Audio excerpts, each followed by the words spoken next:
I woke up in the middle of a crowd, my head spinning.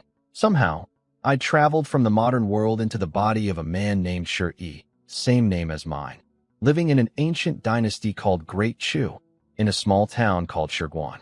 People around me were shouting and bidding on prisoners. The local officers were selling them off during a drought that had lasted 2 years. Everyone was desperate. A big, strong woman was holding up a millstone, and rich men were fighting to buy her, offering silver coins. Then a man with an ugly mole on his face came up and mocked me. His name was Lu Zhigao. He used to be a servant for my family back when we were wealthy, but after my father died, he started pushing me around. I talked back to him coldly, which surprised him. The old he would never have done that. I looked down at myself. I was poor. All I had was 1 pound of rice on my back. No money at all. The old he had been dreaming about finding a wife even though he could barely feed himself. I shook my head at how foolish that was. I was about to leave when I noticed a woman no one else was paying attention to.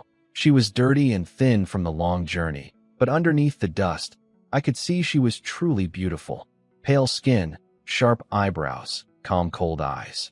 She stood tall even in chains, proud and quiet. She looked like a hidden jewel. I asked Lu Zhigao if my pound of rice could buy her. He laughed like crazy. Other people laughed too and told me to save my rice for food instead. But then Lu Zhigao chased them all away. He thought he was tricking me into wasting my only food. He called me, brother, and told me to hurry before someone else took her. He thought I was a fool he could always control. But my heart was racing. 1 pound of rice for a woman this beautiful? I stepped forward and offered my grain to the officer. The whole crowd went silent and stared at me like I was insane. And the woman, she looked at me with confusion in her cold, clear eyes. No one had ever looked at her directly before. Everyone had treated her like she was cursed. My heart was pounding when I saw her eyes, so clear and pure. I had to stay calm though. If I showed how excited I was, someone with more money might step in and take her. The officer looked at my patched clothes and straw sandals and frowned. He warned me that the woman had been coughing the whole journey and that most people thought she was sick. He told me not to bring trouble on myself. Before I could answer, Lu Zhigao jumped in. He called me his younger brother and begged the officer to let me have her, even kneeling on the ground. I was surprised. I almost felt grateful to the fool. He was only doing it to trick me, but still. I rubbed my eyes hard and squeezed out some tears. I told the officer that my family had no elders left, and that Lu Zhigao couldn't have children, so I was the only one who could carry on our family name. If I couldn't marry, our bloodline would end. I begged for mercy. The woman heard all this and trembled with anger. She thought I only saw her as a tool for making babies. But then she looked at the soldiers by the gate and stayed quiet. She knew going with them meant death. Lu Zhigao didn't catch my trick at first. He knelt and repeated my words, then suddenly realized I had basically called him unable to have children. He glared at me, furious, but couldn't figure out if I did it on purpose or if I was just stupid. The officer got tired of the whole scene. He grabbed my bag of rice, handed me the woman, and told me to go home. I thanked him fast and took her hand before anyone could change their mind. Her whole body shook when she felt my rough hands, but she had no choice. It was either come with me or face the army, and that meant certain death. People in the crowd whispered behind us. They called me a fool, said I was bringing bad luck home. Someone recognized me as the simple young master from Stone Ox Village whose own uncle stole his family's property. Lu Zhigao sneered, enjoying every moment. He loved watching me suffer. I ignored all of them. I had things to buy for the village, so I took care of that first. On the road home, the woman walked even faster than me, almost running. She wanted to get as far from those officers as possible. She wouldn't talk to me no matter what I said, but I kept looking at her. She was tall, graceful, with long straight legs. From my modern eye, she could have been a model. I smiled to myself. Those townspeople had no idea what a treasure they passed up. When we finally reached my home in the village, I wanted to cry.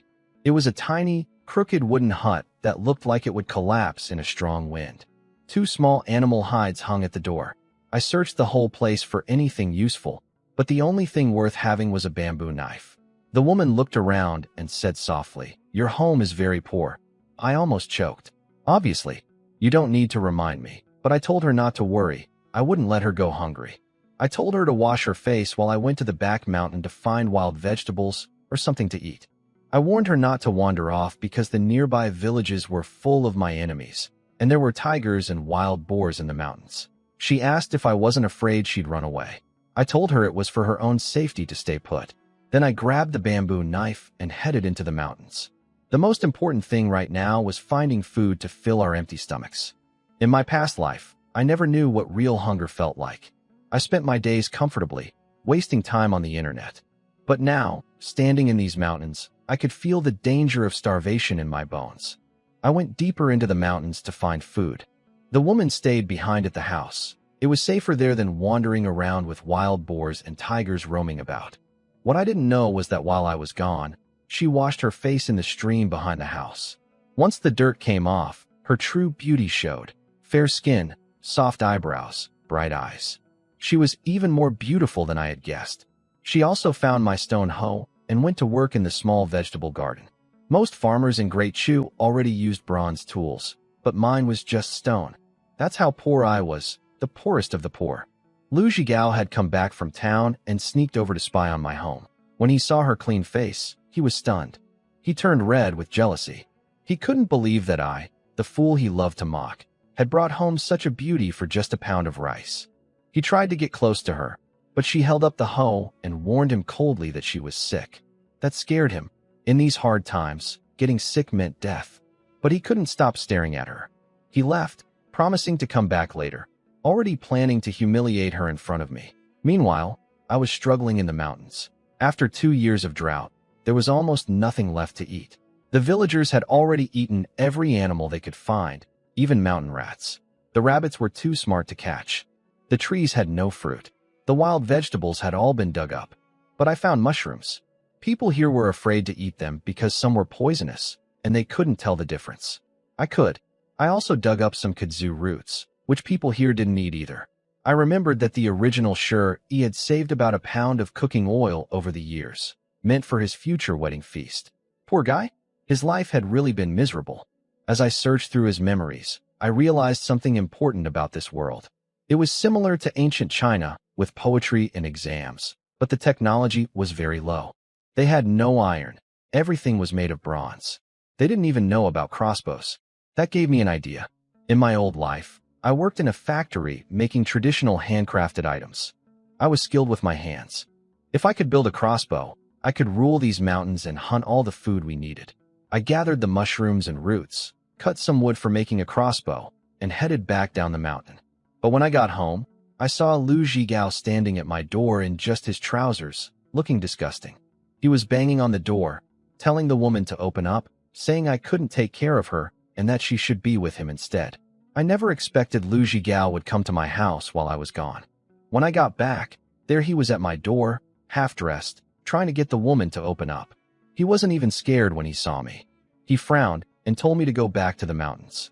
He said the woman was his now and asked if I had a problem with that. He'd been bullying the old Shi for so long that he thought he could say anything to me. I said nothing.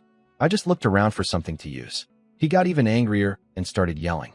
He said the woman had nothing to do with me, that he was the one who begged the officer for her. He called me useless and said I didn't deserve a wife. That's when I grabbed the stone hoe and swung it right at him. He never saw it coming. He hit the ground hard, eyes wide open, completely shocked. I shouted that I bought her with my own grain and that he was nothing but a former servant. How dare he think about touching her? I swung again. He rolled away, but his arm was already bent, probably broken. He pointed at me and threatened that the village would drive me out. I didn't waste time talking. I threw the hoe aside, jumped on him, and punched him in the face. His nose bent sideways. Blood poured out. I kept slapping him until his face swelled up like a pig's head. Still not satisfied, I grabbed a stone, pressed his hand flat on the ground, and smashed it. He screamed so loud it echoed across the sky. He stared at his twisted hand. Then the pain hit him all at once. He broke free and ran, cursing and crying. I chased him until he disappeared. Inside the house, the woman had been watching through the window. I could tell she was scared of me too. She was worried I might hurt her the same way. I knocked on the door and asked if Lu Zhigao had touched her. She said no. I asked if she needed anything. She said no. I told her I'd make some food and she could come out to eat. She said she wasn't hungry. I didn't push it. I went to the stream and washed the mushrooms I'd gathered from the mountain. Then I found the oil the original Shi had been saving, heated up the clay stove, and started cooking. She was peeking through the door crack, watching me. I could tell she was confused. People in this world didn't eat mushrooms because they thought they were all poisonous. She'd even seen servants die from eating wild ones back in the palace. But I knew which ones were safe. Soon, the smell of cooked mushrooms filled the air. I could hear her stomach growling from inside the house. I told her again to come out and eat. The smell was making it hard for her to say no. The woman warned me not to eat the mushrooms. She said she'd known since childhood that they were poisonous. But I knew better. I filled a chipped clay bowl with mushroom soup and took a sip. The flavor was rich and wild. In my old world, anything labeled wild was expensive. I told her not all mushrooms were poisonous, but she didn't believe me. She planned to eat tree bark later instead. I left a small portion of food for her and got to work on what really mattered, the crossbow. After what I did to Lu Zhigao, he'd definitely come back for revenge. I needed a weapon for protection and for hunting to earn money. Night fell quietly. The mountain breeze rustled the treetops. My hands moved fast. All those years working with tools in my past life were paying off. A repeating crossbow slowly took shape under my fingers. Inside the cabin, the woman had fainted from hunger. When she woke up in the middle of the night, she was shocked to find that I hadn't touched her. She couldn't believe it. During her exile, she'd seen too many women mistreated by men. She'd expected the worst from me. Then she panicked. She thought maybe I'd been poisoned by the mushrooms. She rushed to the door and peeked out. But there I was, full of energy, working away. She was confused. I laughed out loud when I finished the crossbow. It was a simple model, no iron for a proper trigger, just wood and string, but it worked. I carved some wooden arrows, loaded them up, aimed at a tree, and fired. The arrows flew through the night and hit the trunk with solid thuds. The woman stared through the doorway, amazed. Her family had served in the military, so she knew weapons, but she'd never seen anything like this. A bow that could shoot multiple arrows without much effort. I checked the tree and figured the range was about 60 meters. Not as good as what I'd made in my old life, but enough for hunting and self-defense. Once I earned some money, I'd buy cowhide and horn to make it stronger, and bronze for metal arrowheads and triggers. Then a bigger idea hit me. This world only had bronze, no iron, no steel. What if I could smelt iron and forge steel? I could make weapons that would be unbeatable here. The thought excited me. All those years as a craftsman hadn't been wasted. That's when the woman came up behind me and asked what the crossbow was. I turned around and, well, she was dressed very lightly under the moonlight. I caught myself staring and looked away. She frowned and crossed her arms. I told her it was called a repeating crossbow. She'd never heard of one. I said I was going to the mountains to hunt some rabbits. I pointed out the mushrooms I'd left for her and told her to eat, then hide in the cellar under the straw floor if Lu Zhigao showed up. Before I left, I asked her name. She said coldly, "Knowing my name won't do you any good." I smiled and thought, fine, you can't run away anyway. I've got plenty of time. Then I headed back into the mountains with my crossbow and wooden arrows. After I left, she went to the tree where I'd been shooting. 2 wooden arrows were buried deep in the trunk. She was shocked. She couldn't believe wooden arrows could pierce a tree like that. While I was gone, the woman had been thinking hard. She realized that if her father's guards had owned a bow like the one I made, he might not have been killed. She was so curious about my crossbow that she gave up her plan to escape that night. Her hunger won in the end. She couldn't resist the smell of my mushroom soup. She tried a tiny piece first, and the flavor was so good she couldn't stop. She ate everything, even licked the pot clean. Then she washed it, went back inside, and hid in the cellar like I told her to. Meanwhile, I headed into the mountains. Right away, I ran into trouble. Wang Dahai, the best hunter in our village, was standing on the only path with a group of young men, bragging about his skills. The moment he saw me, he started mocking me, calling me the shame of the village. He said my father was once a great hunter, but I turned out completely useless. I tried to ignore him and keep walking. Then an arrow hit the ground right by my foot. I turned and stared at him with cold, dead eyes. I didn't say a word. Something in my gaze made them all go quiet. They could feel it. I wasn't the same spineless Shi who used to kneel and beg. The air grew tense and heavy. When they finally stopped provoking me, I slipped into the bushes. They laughed nervously behind me, calling me a fool pretending to be tough. They joked about the sickly woman I brought home. What they didn't know was that I was crouching right there in the bushes with my crossbow aimed at them. If I hadn't decided to avoid trouble, They would have been my prey that night. I held back my anger and went another way. Soon I spotted a rabbit eating grass. I aimed, fired a few quick shots, and it dropped. The crossbow was incredible. That whole night, I barely missed. I even hit a wild boar, but its hide was so tough it ran off before I could finish it. By dawn, I had more than 20 rabbits on my back. Each skin was worth 1 coin, and 5 skins could buy a pound of rice. The meat alone was about 10 pounds. My hunger problem was solved for now, but I stayed careful. I hid the crossbow deep in the mountains before heading back. A weapon this powerful didn't exist in this world yet. If anyone found out about it, I'd be in serious danger. I had to keep it secret until I was strong enough. As I was leaving, I heard Wang Dahai and his group nearby, laughing and praising him for another successful hunt. When I walked past Wang Dahai and his group that morning, carrying more than 20 rabbits tied together with rope, their jaws dropped. They had worked all night and caught only 3 small rabbits. Meanwhile, I was soaked in rabbit blood, looking like something out of a nightmare. Wang Dahai demanded to know if I caught them all by myself. I turned and gave him the same cold stare as the night before. Nobody dared say a word. I told them yes, and asked if they wanted to take them from me. One of them quickly said no.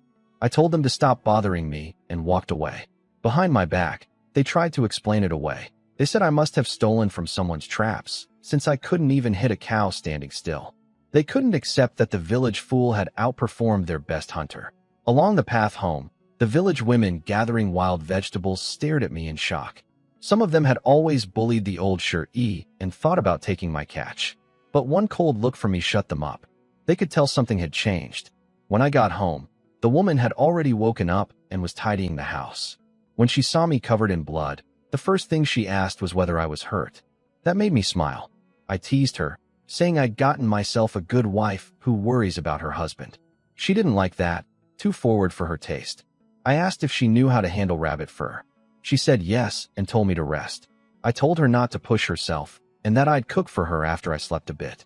That surprised her.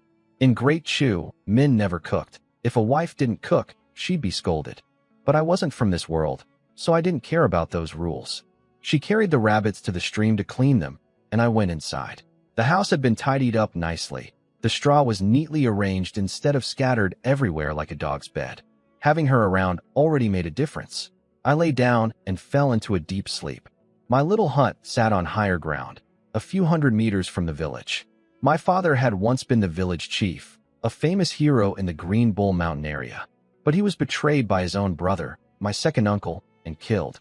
After that, the uncle stole all our property and kicked me out to live alone in this broken shack. Many villagers were my relatives, but the worst one was my 4th aunt, Shi Fengxian. She always tricked the old Shir-E into giving away whatever he hunted. When she heard I'd caught more than 20 rabbits that morning, she got so excited she practically ran to my house, already counting the money in her head, over 30 coins worth of skins and meat. She showed up at noon, calling out sweetly, "Your 4th aunt came to see you.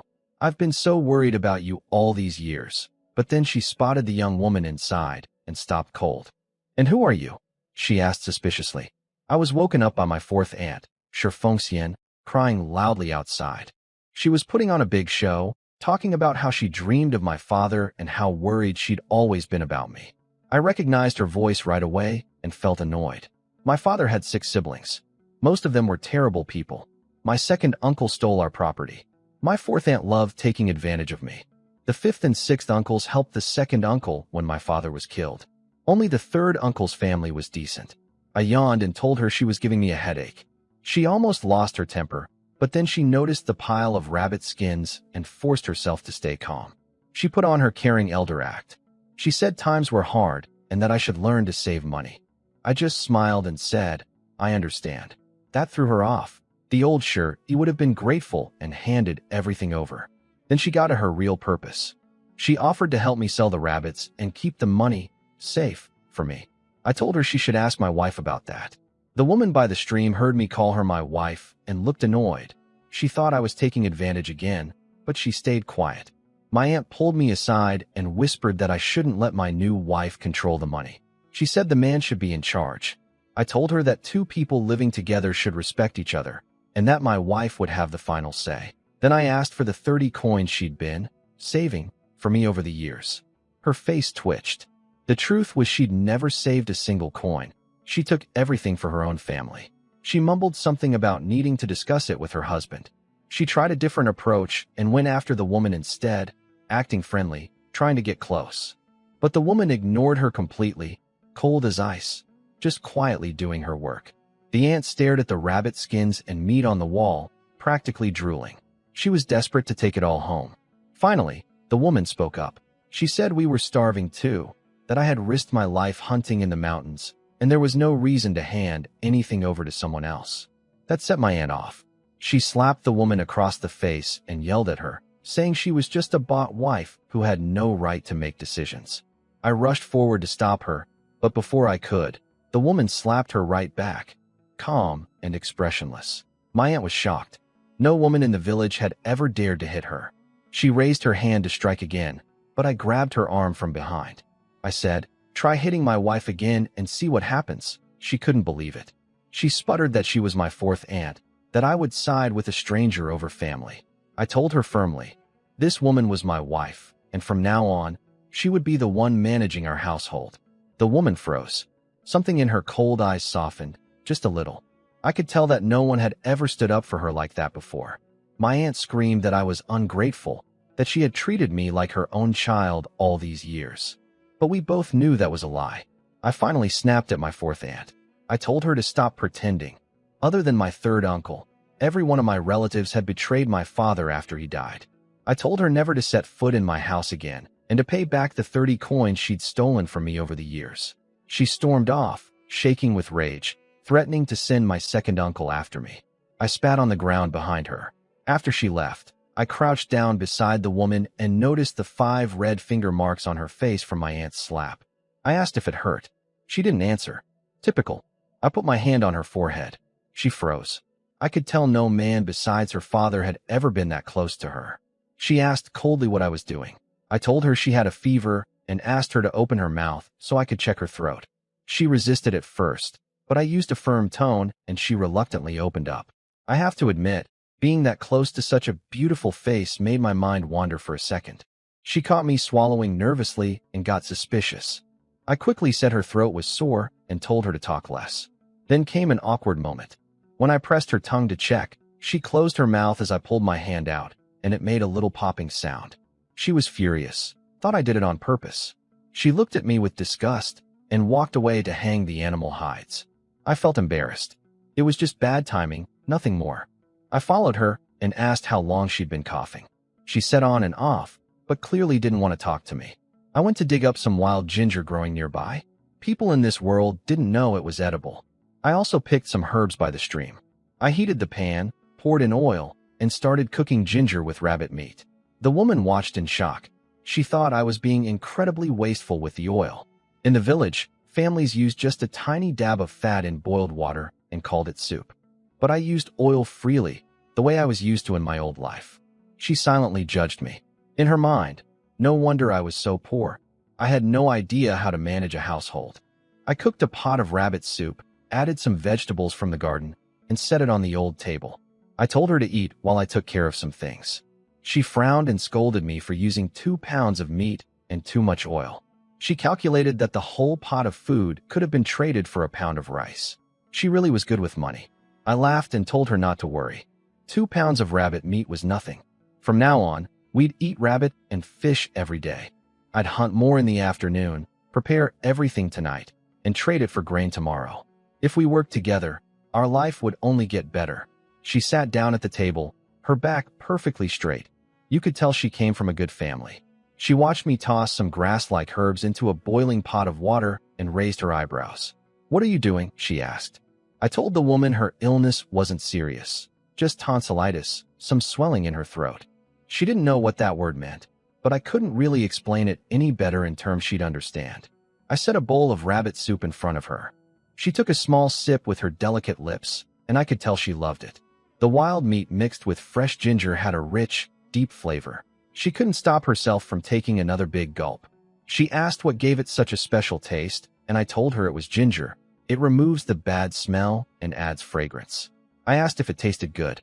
She said coldly, "It's acceptable." That was her way of saying she liked it. We sat together at the old table in silence. It felt peaceful somehow. After eating, she went to wash the dishes at the stream. I was sticky and tired from walking all night, so I jumped in the stream to wash up. The body I'd inherited was actually in good shape, strong muscles, healthy build. When I walked past her with my shirt off, I caught her glancing at me. She quickly looked away, and I noticed a faint blush on her face. That made me smile inside.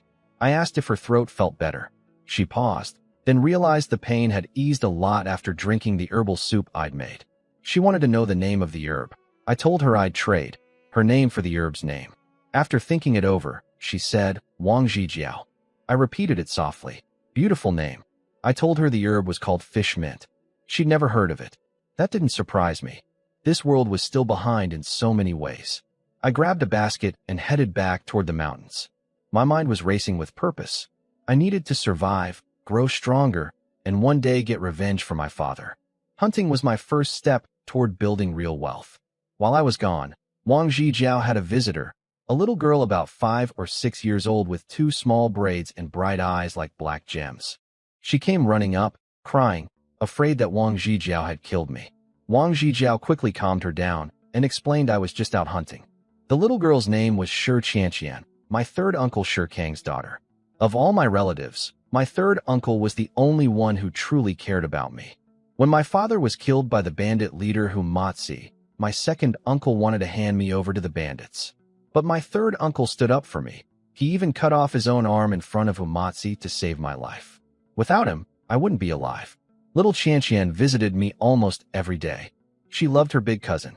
She immediately started calling Wang Jijiao sister-in-law and asked when we'd have a baby. Wang Jijiao was embarrassed but felt drawn to the cheerful little girl. They started chatting, and Qianqian told her all about me. Meanwhile, back in the village, my fourth aunt Shi Fengxian was fuming. She couldn't believe I'd spoken to her that way. She stared at the animal skins hanging in her own house and burned with jealousy, feeling like the ones at my place should have been hers. Back at my fourth aunt's house, she was fuming about losing those rabbit skins. Her husband, Qiu Wanfu, came home from the mountains looking defeated. After a whole night, he'd only gathered some wild vegetables and 1 rabbit. His legs were covered in bloody cuts. When she told him I'd caught over 20 rabbits in one night, his eyes nearly popped out of his head. He couldn't believe the village fool had done something like that. The two of them marched over to my house and stared at the pelts drying outside, their eyes burning with jealousy. Qiu Wanfu was practically drooling, already thinking about stealing them. But before he could make a move, a voice came from behind. My third uncle, Shi Kang. He was a big, one-armed man and the best fighter in the village. He lost that arm saving my life years ago, cutting it off in front of the bandit leader Hu Matsi. He caught them red-handed and scolded them sharply. Get out of here and don't let me see you near Yi's house again. They ran off like guilty thieves. Even with one arm, my third uncle hit harder than most men with 2. All the siblings were terrified of him. After chasing them away, he met Wang Jijiao and spent some time telling her about my life story. That afternoon, I went deep into the mountains to hunt. Along the way, I saw villagers gnawing on tree bark and complaining about the government. Some were even talking about joining Hu Matsi's bandits. Times were that desperate. I kept my crossbow hidden and went straight to the edge of the deep mountains where nobody would see me. I hunted until nightfall and came back with nearly 30 rabbits. My basket was so full I couldn't carry any more. When I got home, Wang Jijiao was awake, waiting for me. She'd been hiding in the cellar but hadn't slept. My third uncle had told her everything about me during the day, how my father was killed, how I was betrayed by my own family, how I never lied or schemed against anyone no matter how hard life got. She seemed moved by it. She was also worried I'd been attacked by wild animals in the mountains. When she heard me outside, she crawled out of the cellar right away.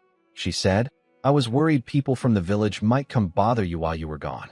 I'm glad you're safe. That surprised me. She took the basket from my hands without being asked. Then she told me my third uncle had come by and made some arrangements. He wanted me to take the animal pelts to someone called Lord Song tomorrow. Said he could get me a better price for them. When I heard third uncle, warm memories flooded my mind, especially the image of him cutting off his own arm and kneeling to save my life from Hu Matsi. I told Wang Jijiao to set aside 3 rabbits for my third uncle's wife. If my aunt knew Wang Jijiao was family, she'd protect her in the village while I was away. Wang Jijiao corrected me sharply. I'm not your wife. Then she told me she'd made rabbit soup the way I cooked it during the day and went off to wash and prepare the hunted animals. I didn't mind her coldness. I actually liked her stubbornness. It made things interesting. I looked around the house. Everything was tidy. The pelts were clean, and she'd even turned over the vegetable garden. When I tasted her soup, my eyes lit up. She'd improved the flavor. This woman I'd bought for a pound of rice. I liked her more and more every day. We worked together until late that night. I slept outside the house, giving her space. At dawn, I packed up all the processed skins and meat and hurried to town. My third uncle worked as a guard at Lord Song's mansion, a wealthy landowner with a big house, red gates, and over 30 rooms. Uncle Sher Kong only had one arm, but he was still one of the best fighters around. He earned 10 pounds of rice a month there. He met me at the back door, patted my shoulder, and told me he'd arranged a deal with Steward Wu. 2 coins per fur, 3 coins per pound of meat. He also said the Song family would be hiring servants next month, and he'd put in a word for me. He said having a job at the Song house would be like wearing a protective charm. Even Hu Matsi wouldn't dare touch someone under Lord Song's roof. The deal went smoothly. I sold 24 rabbit skins for 68 coins and 30 pounds of meat for 90 coins. That was 158 coins total, more money than the old Sher he had probably ever held. But then Steward Wu blocked my way. He was a greedy man with a thick mustache who squinted down at everyone. He wanted a cut. My uncle signaled me to play along, so I handed over 10 coins respectfully, apologizing for not knowing the rules. Wu threw the coins back at my face. He called me worthless and said 10 coins wasn't even enough for tea. My uncle begged and flattered him.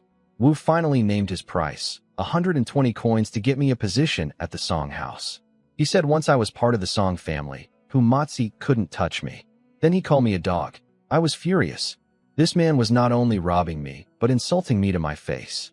My uncle tried to negotiate, explaining I'd just gotten married and needed money to survive.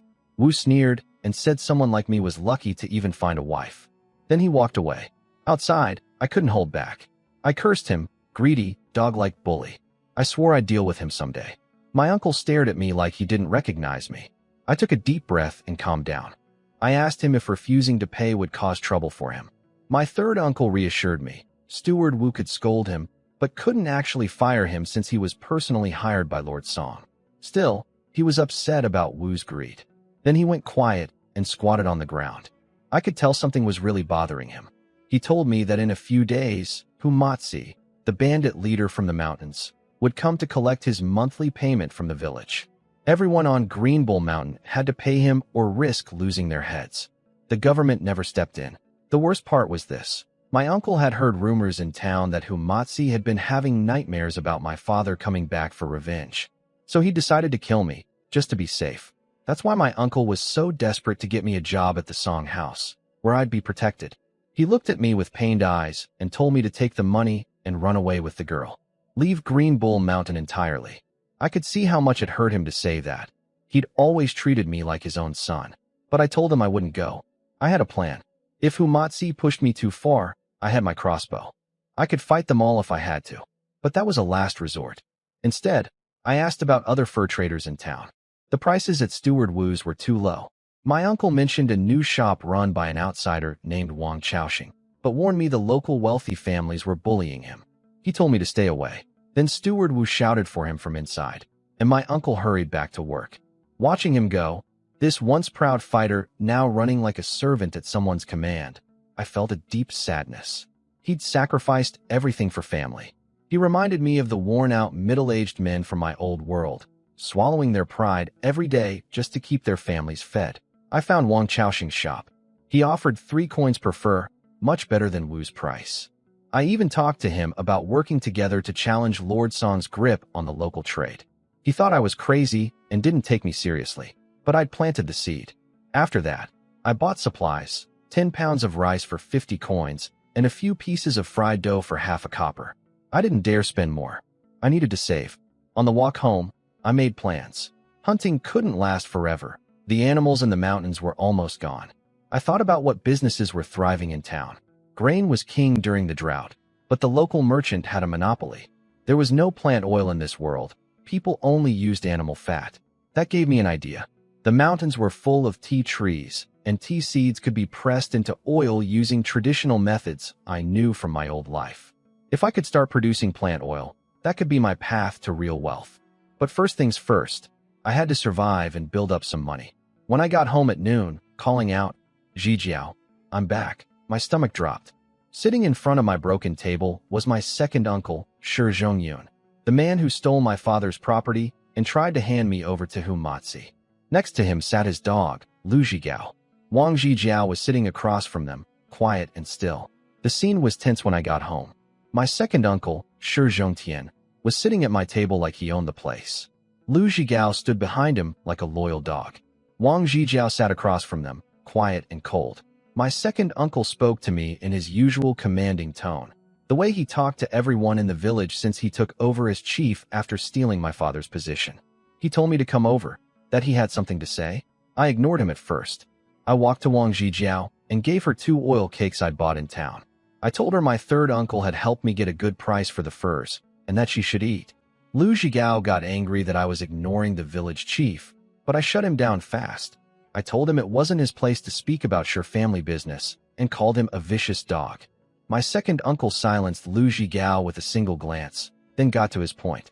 He said Humatzi's men would come in 3 days to collect debts, and it wouldn't be good for me. He told me to hand Wang Zhijiao over to him, said she should stay at his house for safety. I saw right through him. He knew Humatzi wanted me dead, and he had no intention of helping me. He just wanted to take Wang Zhijiao for himself as a concubine. The man had no morals at all.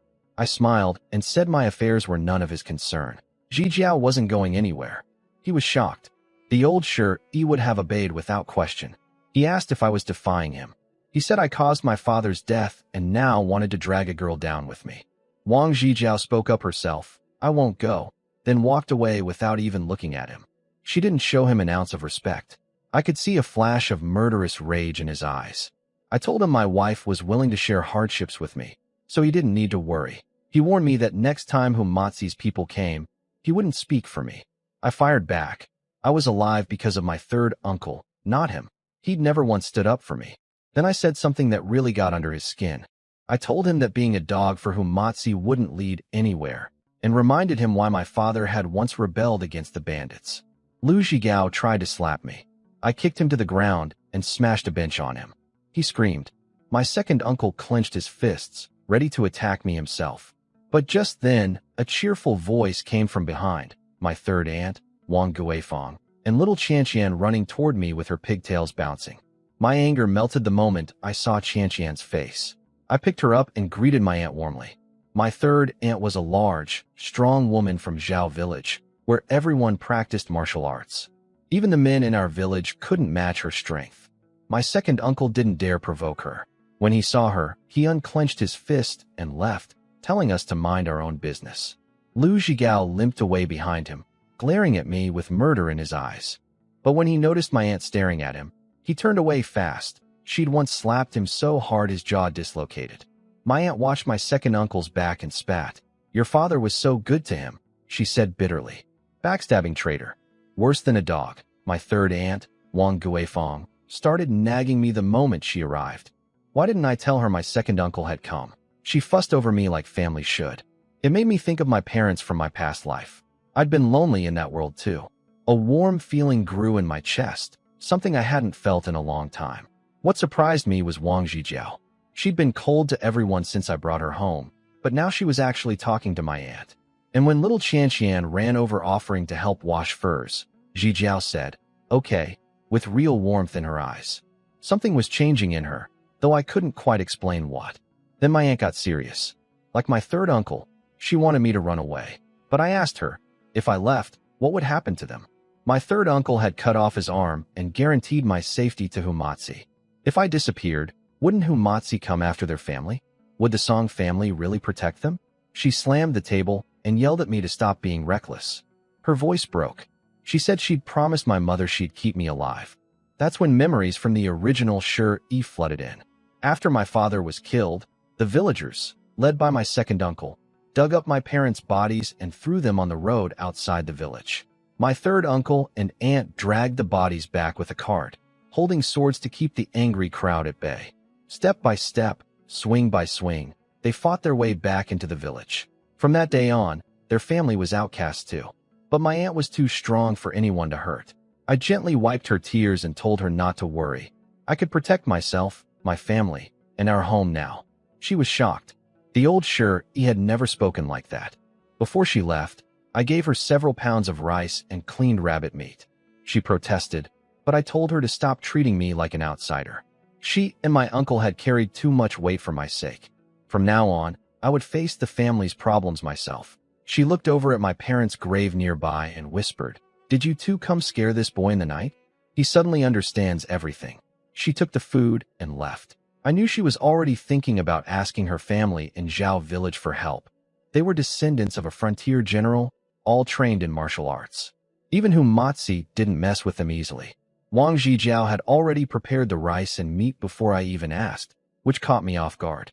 I couldn't help muttering, "Born to be a wife." She probably didn't appreciate that comment. A few quiet days passed. I kept hunting in the afternoons, though the rabbits near the village were thinning out. I only caught about 10 that day. In the evening, a big, strong young man showed up at my door holding 2 cow horns, looking nervous.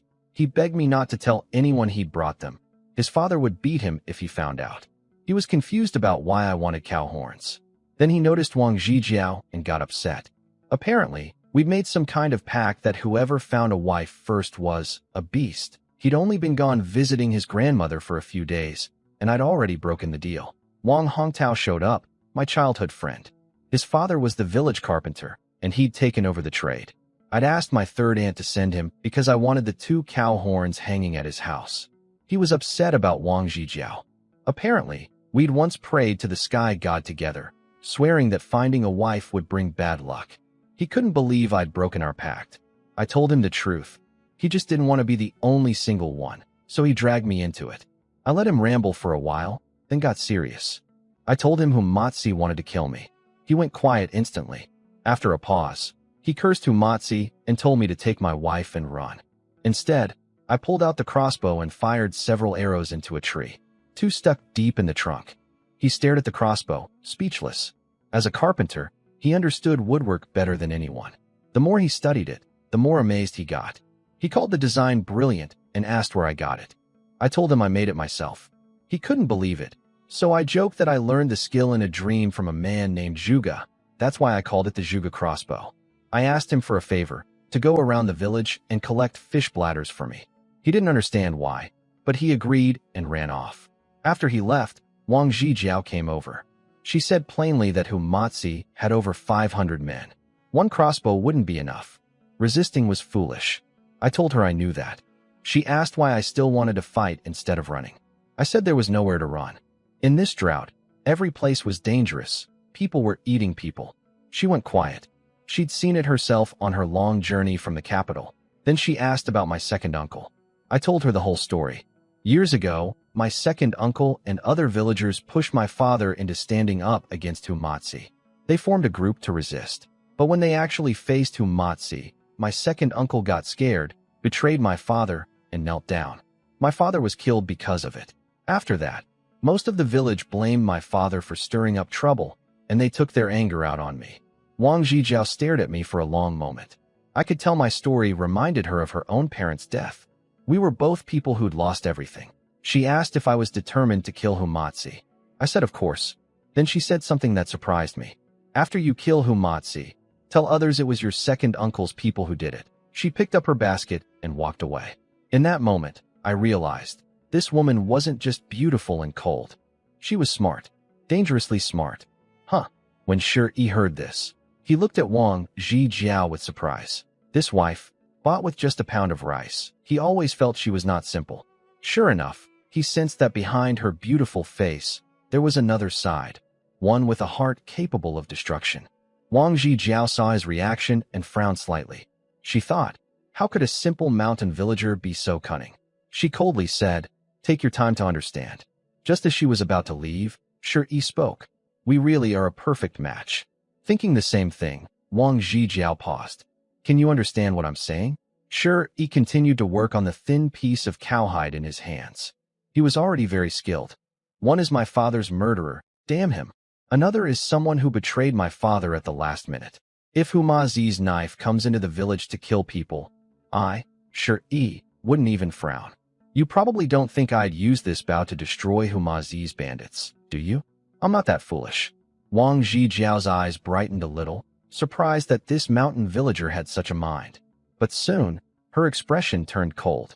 It's good that you understand, she said. I hope you survive. Wang Zhijiao does not want to die, because she carries a deep-seated revenge for her entire family's slaughter. As soon as Shi dies, she will definitely take the Zhuge crossbow from his hand and leave. It's not because she's cold or heartless, but because someone burdened with deep hatred for bloodshed. Living has long ceased to be herself. In her eyes, there is only hatred and coldness. Nothing else can easily enter her heart. After speaking, she carried a basket and went to work over there. Wang Hongtao also collected many fish bubbles and brought them over. This guy simply couldn't understand what Shi was doing and kept talking nonstop. But Shi ignored him completely. He boiled the fish bubbles, crushed them, ground them, and steamed them. He managed to extract fish bladder glue. Then he began to modify the Zhuge crossbow in his hand. The reason for the modification was twofold. First, rabbits near the mountains were very few now, but wild boars were quite common. However, these creatures had thick skin and tough flesh, making it hard for the original Zhuge crossbow to pierce them effectively. He needed to increase the crossbow's power. Second, the previous crossbow could hurt people, but its range was limited. So, he needed to extend its shooting distance. That night, Wang Hongtao took some money and went to other farmers' homes in the village to buy a lot of cow tendons. The first step was to modify the bowstring. The second step was to glue the processed cow horn leather onto the bow's surface to strengthen the tension. He worked until the dog was guarding the gate at the hour of the dog, around 7 to 9 p.m., and Shi's modified Zhuge crossbow was finally ready. He measured the distance carefully in the yard. He calculated that the effective range of the crossbow reached an astonishing 100 meters. Since there was no iron arrowhead, Shi replaced the arrow with more flexible bamboo. He coated the bamboo arrows with fish bladder glue and dried them. This made each bamboo arrow more powerful when shot. Afterward, Shi wanted to test the crossbow's real combat effectiveness. He pulled Wang Hongtao and sneaked into the nearby mountains. The wind brushed past their faces, carrying the damp, decayed smell of the forest. Moonlight filtered through the branches above, and the grass nearby was filled with the sounds of insects. Soon, they saw a wild boar digging the ground for food not far away.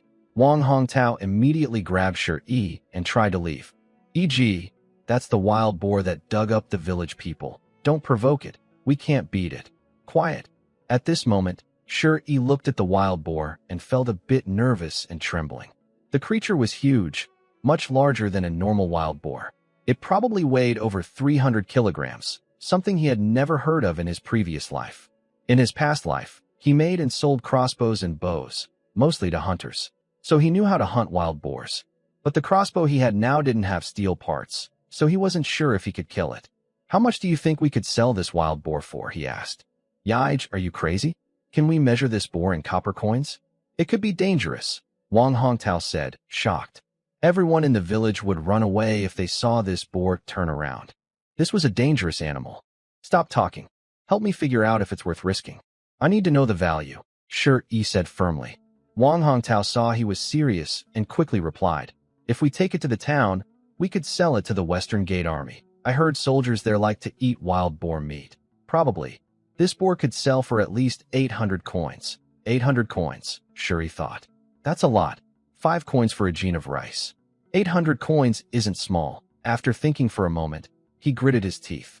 Let's do it. Yaij you. Wang Hongtao started. Stay back. I'll handle it, Shi said. His heart was pounding as he slowly moved closer. He remembered from his past life that the best way to hunt a wild boar was to aim for its eyes. First, the boar wouldn't see who was shooting it, so it wouldn't know where the attack came from. Second, the eyes are the most vulnerable spot. Wang Hongtao tried to go help, but suddenly the boar looked directly at them. They quickly dropped to the ground. The boar was so big that its gaze was very intimidating. Its over 300 pounds of body was strong enough to challenge a tiger. Shi crawled forward carefully, moving little by little. He was experienced in this. His previous life had been full of such hunts. He was also a champion archer in his old world. He could easily hunt prey. Slowly, he took out his crossbow and aimed at the boar's eyes. Bang, bang, bang. 3 quick shots. The bamboo arrows shot through the night, piercing the dense forest and grass, flying swiftly toward the wild boar at the dock. Squelch, squelch, squelch. 3 arrows all hit this wild boar. 2 bamboo arrows went straight into its eyes. In an instant, the boar let out a loud, sharp squeal. It struggled on the ground for a moment, then turned and ran into the dense forest. Sure, he wouldn't let it escape so easily. This was worth hundreds of coins. He suddenly jumped out of the bushes and chased after it. Wang Hongtao quickly shouted, "Don't chase him, Brother E. The mountain at night isn't safe." But before he finished speaking, Sure Yi leapt over a bush and disappeared into the forest.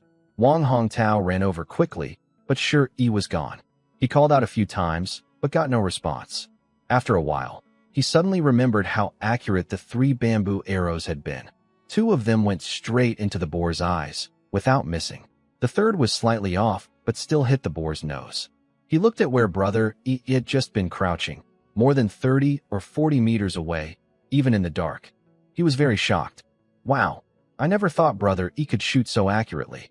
When did he become such a master with the bow? Wang Hongtao was very unsettled. He kept pacing in place. Staring at the seemingly dense forest, he clenched his teeth. Still worried, he rushed inside to look for him. In the dark night at Qingniu Mountain, even the most experienced hunters from nearby villages didn't dare go too deep. Wang Hongtao searched inside for 2 or 3 hours, until dawn's first light appeared in the east. He was alone, feeling a bit sad. His eyes turned red, and he returned to Shi Yi's small wooden house. Wang Zhijiao got up early. She found many small fish in the shallow creek behind the house. She remembered that her father used to love eating these small fish with wine. Every time, the uncles and older men would gather in the main hall, drinking and singing patriotic songs. Today was her father's Memorial Day. Wang Zhijiao got up early, carrying a basket, and was fishing in the creek. From afar, Wang Hongtao spoke, "Sister-in-law, I'm sorry. Brother, he probably got into trouble in the forest." Wang Zhijiao looked back in confusion. What kind of trouble could he have? Wang Hongtao sat heavily on a stone by the stream, his nose tingling with emotion. He couldn't hold back anymore and began pounding his chest hard. "I told you not to hunt that man-eating pig." Even Wang Dahai was so scared when he saw that thing, he almost peed his pants. But he just wouldn't listen. "My brother Yi's life is so hard." Really, as he spoke, Wang Hongtao struck his chest even harder, crying uncontrollably. Wang Zhijiao frowned slightly, listening quietly. From Wang Hongtao's behavior, she felt a deep sense of understanding. In a world where people sometimes hurt each other, he was willing to risk everything for his brother, showing true sincerity. After hearing this, she looked at the vast mountains. Should I go find him? A ripple of thought stirred in her heart. Although they had only been together for a few days, she felt a kinship with Shuri. They both refused to accept their fate and wanted to fight against it. Most importantly, this mountain villager had been very silent and reserved around her these days. Wang Zhijiao, with her cold personality, didn't say much. She simply placed her basket in the corner and prepared to go into the mountains to find Shuri. But she had just taken a few steps when she saw, in the morning light, someone carrying a huge wild boar down the mountain. Not far away, many villagers had come out of their houses, staring in disbelief. "Is that the man-eating pig from the mountain?" "Exactly. I saw it that day, and it nearly knocked me flying. Almost got killed by that beast. That's Shi Yi. How did he manage to hunt that man-eating pig?" Wang Hongtao, overwhelmed with grief and despair, suddenly stopped crying. He stood there blankly, then asked, "Sister-in-law, slap me. Tell me this is really E.G." Wang Zhijiao looked at him coldly and said nothing. She walked toward Shuri. Shuri quickly called out, "Wang Hongtao, what are you standing there for? Come help." "Wow, E.G., it's really you." Once Wang Hongtao realized, tears streamed down his face as he rushed toward Shuri. Soon, news spread quickly through the village about Shi Yi's successful hunt, and it was especially about that man-eating pig. Many people hurried to share the news. Zhang Lixia, Shi Yi's second aunt, felt upset after learning about this matter. She immediately scolded at home. "This little troublemaker. What bad luck has he had these days? First, he He raided the rabbit burrows and caught dozens of rabbits. Now, just a few days later, he even caught the most fierce and fat boar in the mountains. If he keeps getting better and stronger, and if one day he becomes confident, we might have to face his revenge. Yesterday, Shi Zhongtian went to drink with neighbors, so he wasn't at home. This woman hurriedly ran to Shi Yi's house. At this moment, third aunt Wang Guifang brought out the cart. They all worked hard to try to drag the wild boar to town to sell quickly. A few villagers looked at the boar meat on the cart with envy and jealousy. They thought it was worth hundreds of coins. Shi Yi, the most hopeless person in the village, seemed to be heading toward a better life. Several people even whispered among themselves, interested in the boar. Some wanted to come and take a share right away. But because Wang Guifang was there, everyone was afraid of her, so no one dared to act. After tying up the big, fat boar, Wang Guifang lowered her voice and told Shi Yi, "Hurry up and take it to town to sell. Everyone in the village has bad intentions. Auntie is at home, so no one will dare hurt Ji Jiao." Hearing Wang Guifang's words, Wang Jijiao felt a warm feeling grow inside her. It had been a long time since she felt cared for. She didn't speak. Shi Yi nodded and then looked at Wang Jijiao. "This pig can probably fetch a good price. Is there anything you want to buy?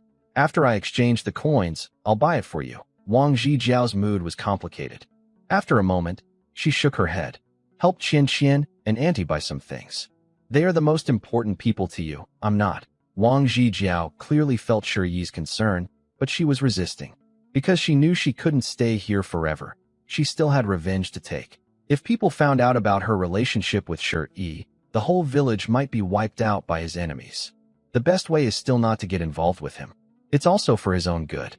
So I suppressed the slight ripple in my heart and didn't speak. Shi Yi smiled and said, "All right, I'll handle it myself. Aunt, I'll bring you something back later." "Nonsense.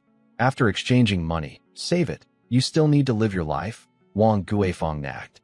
Just as Shi Yi and Wang Hongtao were pushing the wild boar to leave from the crowd, second Aunt Zhang Lixia stepped forward. She stood firmly on the meat pig. Crossing her arms, she looked at Shi Yi. "Wait, who gave you permission to sell it? This wild boar belongs to my mountain, and it's also the village's. It should be handled by your second uncle, the village chief. You have no right to sell it privately." Wang Guifang saw it was this woman. Usually fierce, she didn't dare say much now, because she knew this woman's family had someone working at the county office. In past arguments, she could only endure.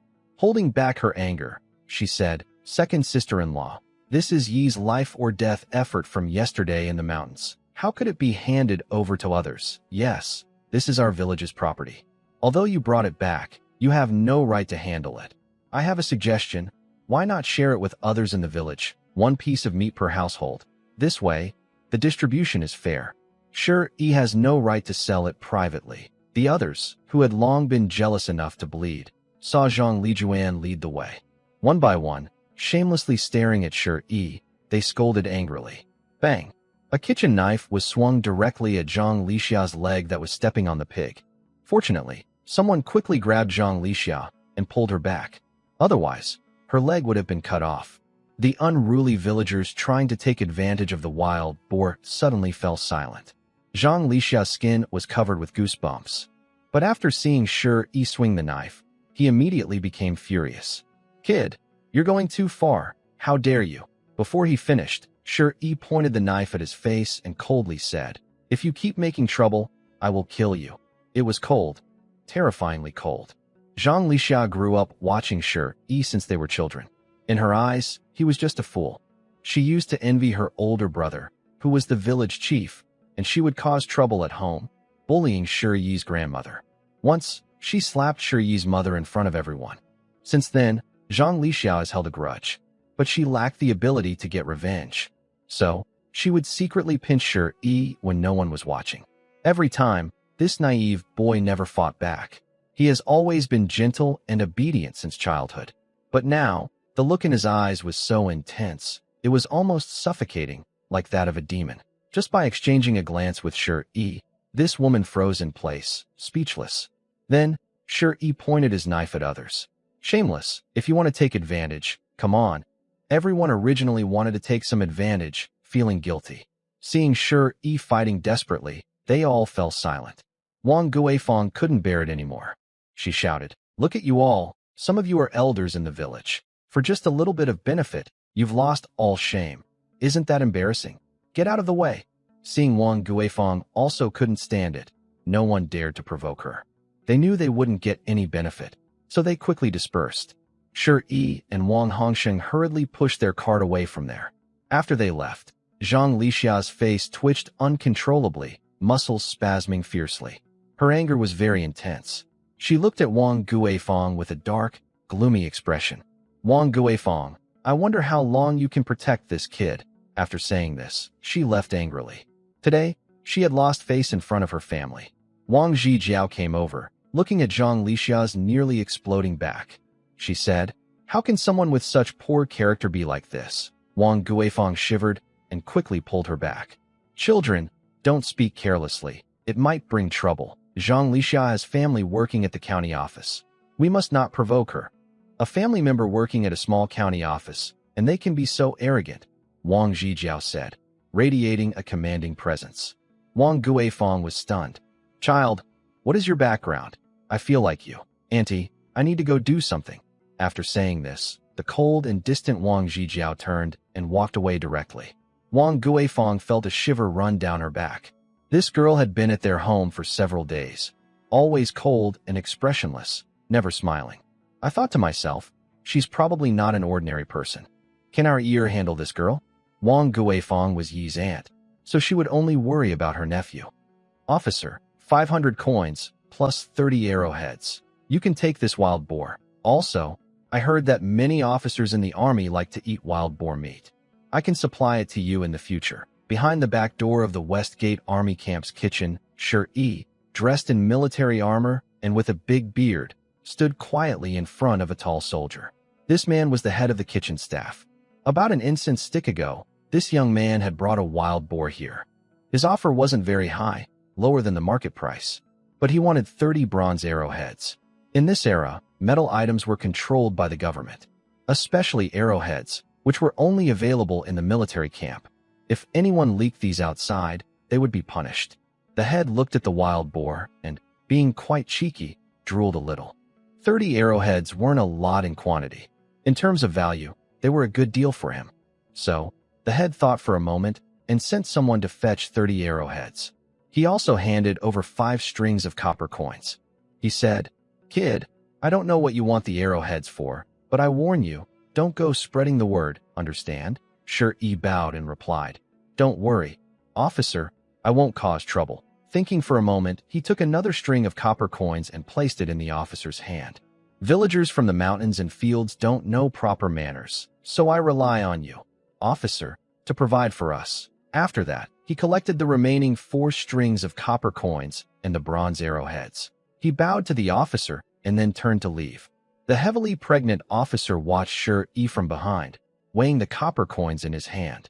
This kid looks like a wild mountain villager, but he's quite perceptive. Rare indeed. Usually, hunters bringing things to the military camp were afraid the officer would give less. They always kept a close eye during weighing. But this boy didn't look at him the whole time. Afterward, he happily gave a string of copper coins. It's rare to see that. Stone E took note of him. After exchanging for some coins, Stone E started buying many supplies in the town. Of course, he also shared a lot of supplies with Wang Hongtao. This boy was always so hungry that he often lay by the water ditch drinking water to fill his stomach. Passing by a stall selling fried dough, Stone E bought him 2 pieces. He ate with his mouth full of oil, feeling very satisfied. During a drought, having something to eat and filling your stomach was the happiest thing for every common person. Soon, it was late when they returned. The setting sun was sinking, casting a gentle golden glow over the village from all sides.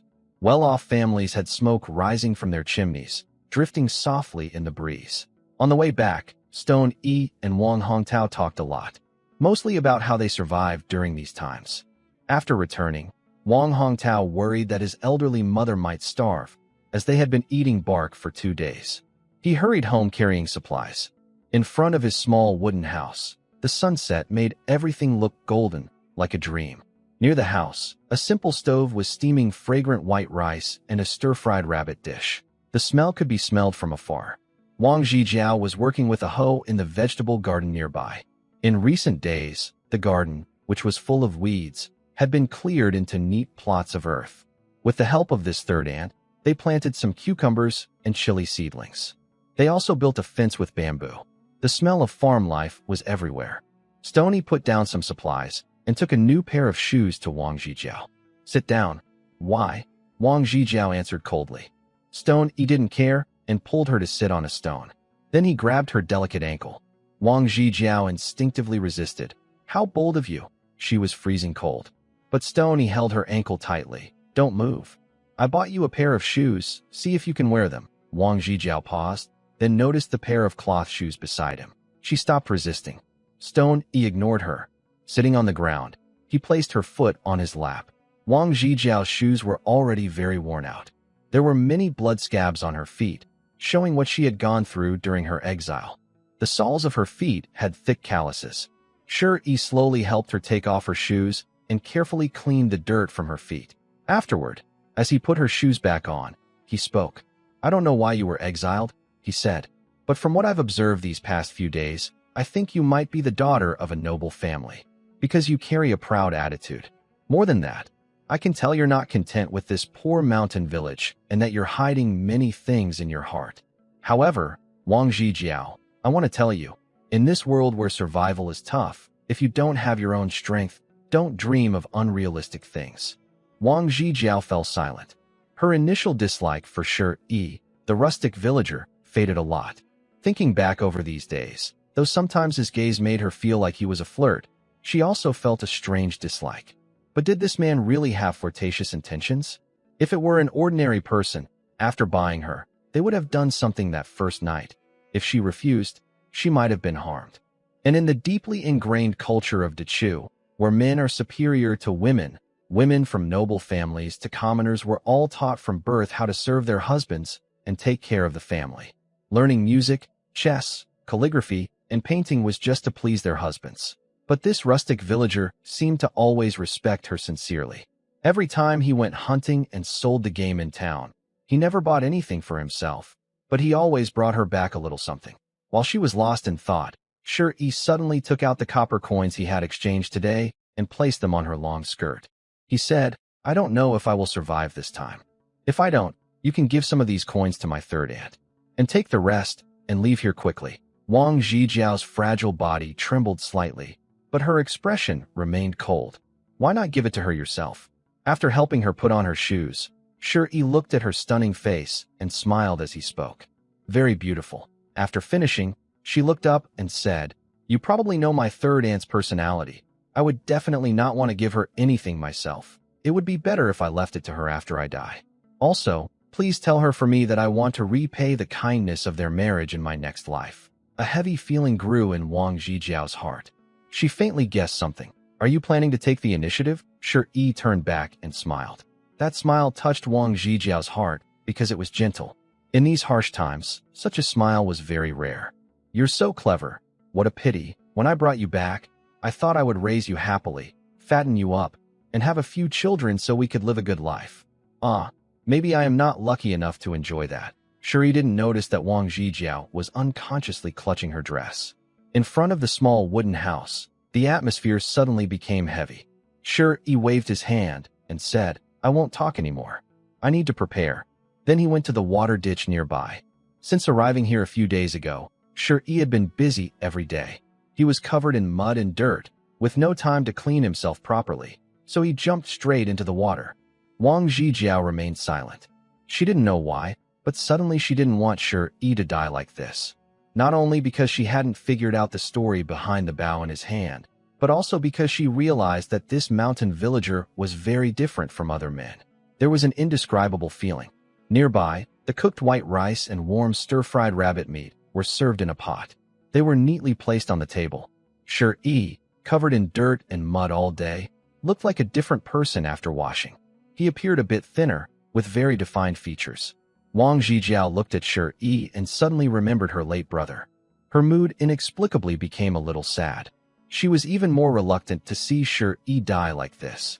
Inside her heart, the ripples grew larger and larger.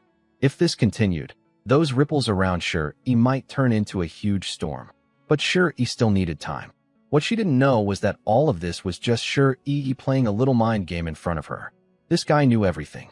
This woman is very cold and distant. Normal methods can't reach her inner feelings. So during the meal, she gave a serious warning as if facing life and death. The supplies just bought her enough for you to eat for several days. Remember, Huma Z is very fierce. Anyone who opposes him will be killed, and he will drag the corpse back and publicly whip it. If my body is dragged back and whipped by him, don't hesitate. Take the money I give you and leave immediately. From now on, forget about me. Since we are not truly married, it won't affect your future marriage. Wang Zhijiao felt very uncomfortable hearing this. She cared even more about not wanting this mountain villager to die. But she was too cold and still held on to her last bit of stubbornness, not showing her feelings. Tomorrow, Huma Zi's men will come to collect the monthly payment, and it will also be the time they come to kill Shi. Shi plans to take the initiative and fight back. Tonight, Shi has been sharpening a bronze arrowhead, which he has changed a lot. First, he made it smaller so it can fit on the Zhuge crossbow. Second, he added many barbs to the arrowhead, mainly so that once someone is shot, they can't easily remove it. They can only die painfully. He also wanted to add poison, but he couldn't get it quickly. He was busy until dawn. That night, Wang Zhijiao didn't sleep. She cooked a meal for Shi and made sure he ate well. At dawn, the first light broke through the darkness, shining on the small wooden house. After packing the arrowheads, Shi took out a new Zhuge crossbow he made last night. He handed it to Wang Zhijiao and said, "Although I don't understand much, I know you're very interested in the bow I have. Last night, I made you a new one. You can study it yourself. From now on, you can also use this to defend yourself. Remember, don't let others see it easily. If someone with bad intentions finds out, it could be dangerous for you. The world is tough, but you must live well." After saying this, Shi walked into the mountains with a sense of solemnity, not looking back. Wang Zhijiao held the Zhuge crossbow in Shi's hand. My heart felt very complicated. I didn't speak, nor did I say anything to Shi. After Shi left a short distance, I quickly found a hiding spot. I secretly watched Wang Zhijiao's reaction. But unfortunately, Wang Zhijiao didn't even turn around. She took the crossbow and walked toward the small wooden house. I felt disappointed. Has she become so cold? Indeed, climbing high peaks is difficult. I left feeling bored. What I didn't know was that just as I turned around, Wang Zhijiao, who was at the door, also turned back. She hurriedly looked in the direction I was going and softly muttered, "Live well." Meanwhile, third aunt approached nervously. "Zhijiao, where is E? I just received news that Huma Z's people will arrive in about an hour. Where is this child now?" Wang Guifang was extremely worried. Because this morning, she received news from her family. Right now, her family had sent people to hunt down bandits because someone from their village had beaten a county official. So, the official brought many people to their village to fight the bandits. They couldn't send anyone to help them. Wang Zhijiao thought for a moment and said, "He went into the mountains to hunt this morning. Third aunt, before he went up the mountain, he gave me this money. He told me to keep it safe for him." Wang Zhijiao finished and handed all the copper coins Shi had given her to third aunt. Although Shi said she could take half and escape, she didn't want to take advantage of Shi. She was already prepared. If Shi really died, she would take the rabbit skins and leave this place. That would be enough. Third aunt looked at the shiny copper coins and paused. "Is this the copper money from that wild boar?" Wang Zhijiao nodded, her eyes clear as if filled with stars. Third aunt almost cried. This child has finally turned his luck around. I'm happy for his parents. But soon, she placed the copper coins into Wang Zhijiao's hand again. "You are the lady of this family. The family's money should be kept by you. Why give it to me, your aunt?" A flicker of emotion crossed Wang Zhijiao's heart, and she looked at her with confusion. "Annie-san, I only traded 1 gene of rice with Shi. We haven't even had a formal wedding. So aren't you afraid I might run away with this money? 500 or 600 coins can buy over 100 gene of rice. In these drought years, 100 gene of rice can feed a family for a year. In the eyes of ordinary people, this isn't small money." Auntie Sin smiled and said, "Child, even though I don't know where you're from, and I don't know what you've been through to make you so cold, I advise you not to leave. I understand Shi. He truly cares about you. My sure E has been kind and caring since he was little. Don't women always hope to find a man who loves and cares for them? I believe sure E can support you. Just keep this money for now. If sure E comes back, tell him to hide in the mountains. I'll go home and prepare the monthly payment. After speaking, Auntie San turned and went home. Every time Humazi comes, each household must give 20 jin of rice or items of equal value. They pile these things in the middle of the village ground, and everyone kneels to welcome them. If someone refuses to kneel or doesn't give anything, Humazi and his men will use their knives to kill. They treat human lives as nothing. Wang Jiaoer was deeply moved by Auntie San's words. First, she realized Sure E truly knows how to care for others. She remembered when Sure E just returned and helped her change her shoes, especially when he carefully handled the blood scabs on her foot. Suddenly, she thought of her father's gentle look when he looked at her mother. He was so tender. This man, after these days of being with him, she saw how hard-working he was, how he fought against fate, and how clever he was. He could turn some wild mountain foods others wouldn't eat into delicious dishes, and even make those unheard-of crossbows. Second, Auntie San's words, though simple, are true. When her parents died, didn't they also tell her to forget hatred and live well? Deep inside, Wang Zhijiao's heart was stirred again. She looked at the Zhuge crossbow in her hand. She packed her things and then left the house, going after Shuri. Regardless of the situation, she didn't want this man to die so suddenly and carelessly. On a rocky path leading into the deep mountains, the sound of a galloping horse echoed. Several men carrying large knives were riding quickly along the rocky trail.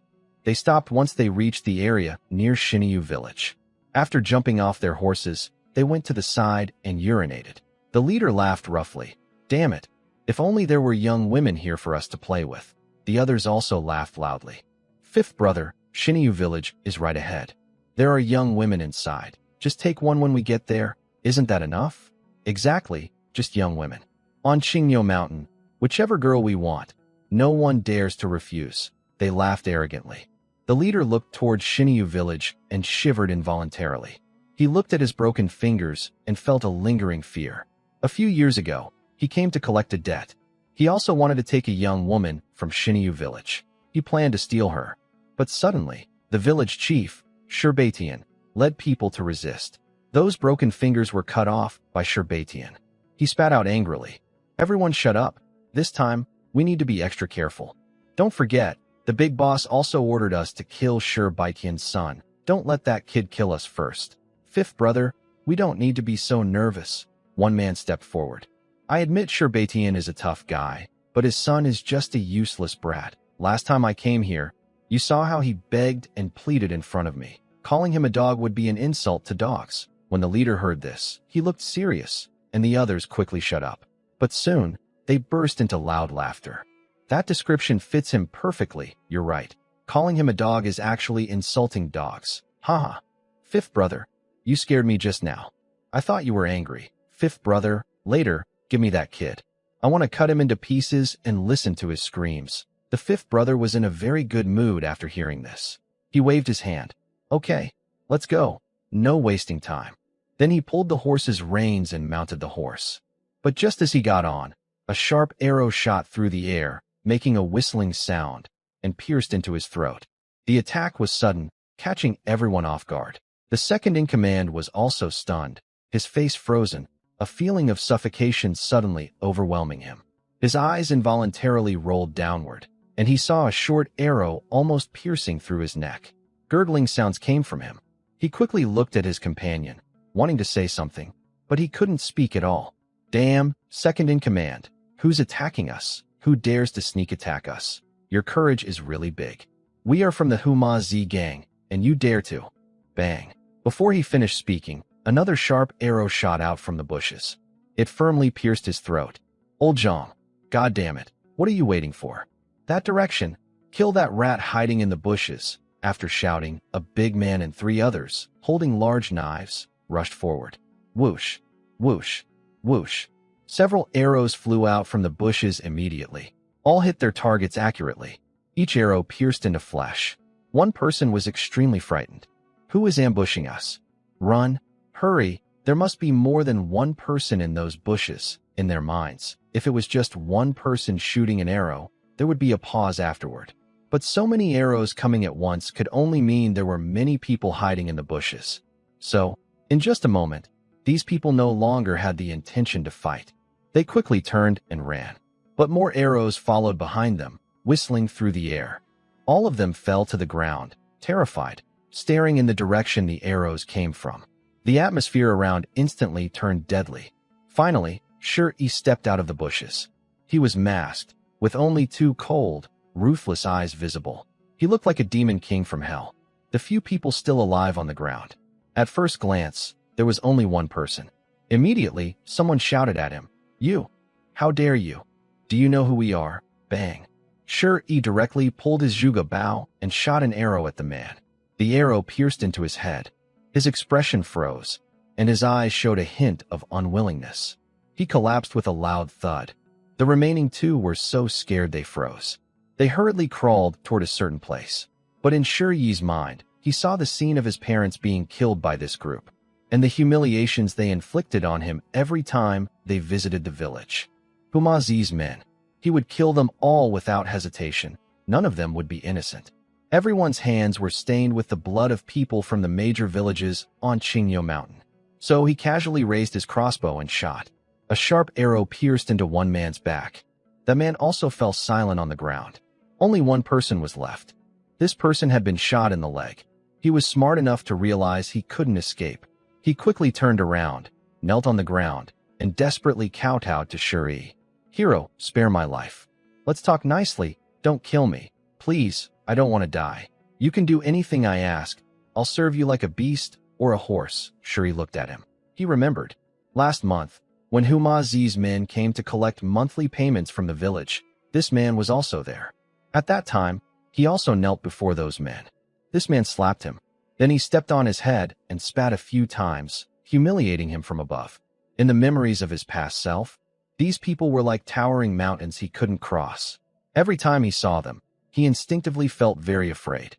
But now, it seemed, these people could also beg for mercy like dogs. Shur-E didn't trust him.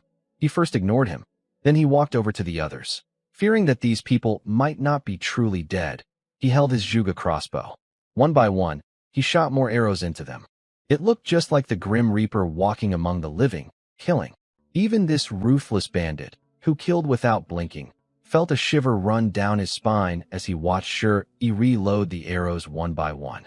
After all the arrows had been shot into everyone, Shur-E picked up a stone from nearby. He walked in front of the man and coldly said, "Open your palm and place it on the ground." The man didn't know what he wanted to do, but dared not resist. He quickly opened his hand and said, "Sir, please don't kill me. From now on, I will be your..." Bang! Before he could finish, Shur-E raised the stone and struck the back of his hand. The man immediately let out a loud, painful scream. But Shur-E didn't stop there. He tightly held his hand and struck it again with the stone. The pain shot sharply into his heart. The man couldn't bear it anymore. He collapsed on the ground, twitching in pain. His mouth turned pale. Shur-E didn't stop. He struck again with another stone. One stone after another, until the hand was bloody and mangled. After finishing with that hand, he pressed his other hand on the ground and continued to strike. Finally, the man was so pained that he went numb. He lay on the ground like a dead dog, barely breathing. Shur-E finally stopped. He looked at him and said, "Go back and tell Huma Zi that I am the Wolf King. One mountain cannot hold two tigers.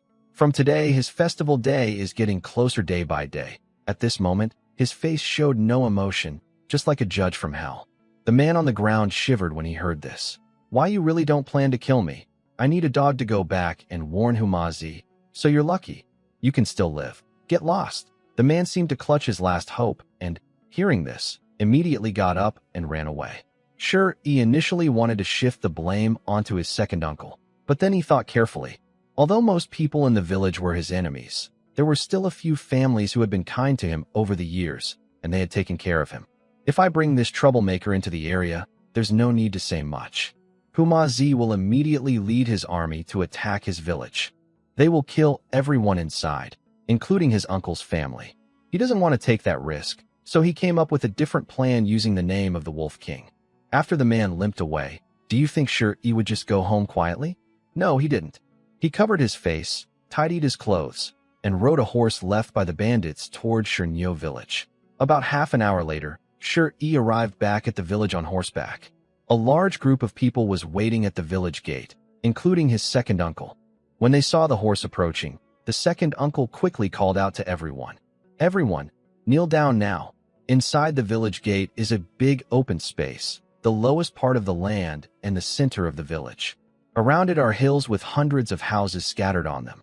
Hundreds of people inside the village kneeled at the gate, trembling with fear. Even the officials from Qingnyo Mountain couldn't control this place. Huma Zi is the real ruler here, holding the power of life and death. Everyone was trembling. Shi rode his tall horse closer to the village gate. Influenced by the memories of the original owner, he suddenly felt sad. This village was built by his father. When his father was young, he was a big landowner.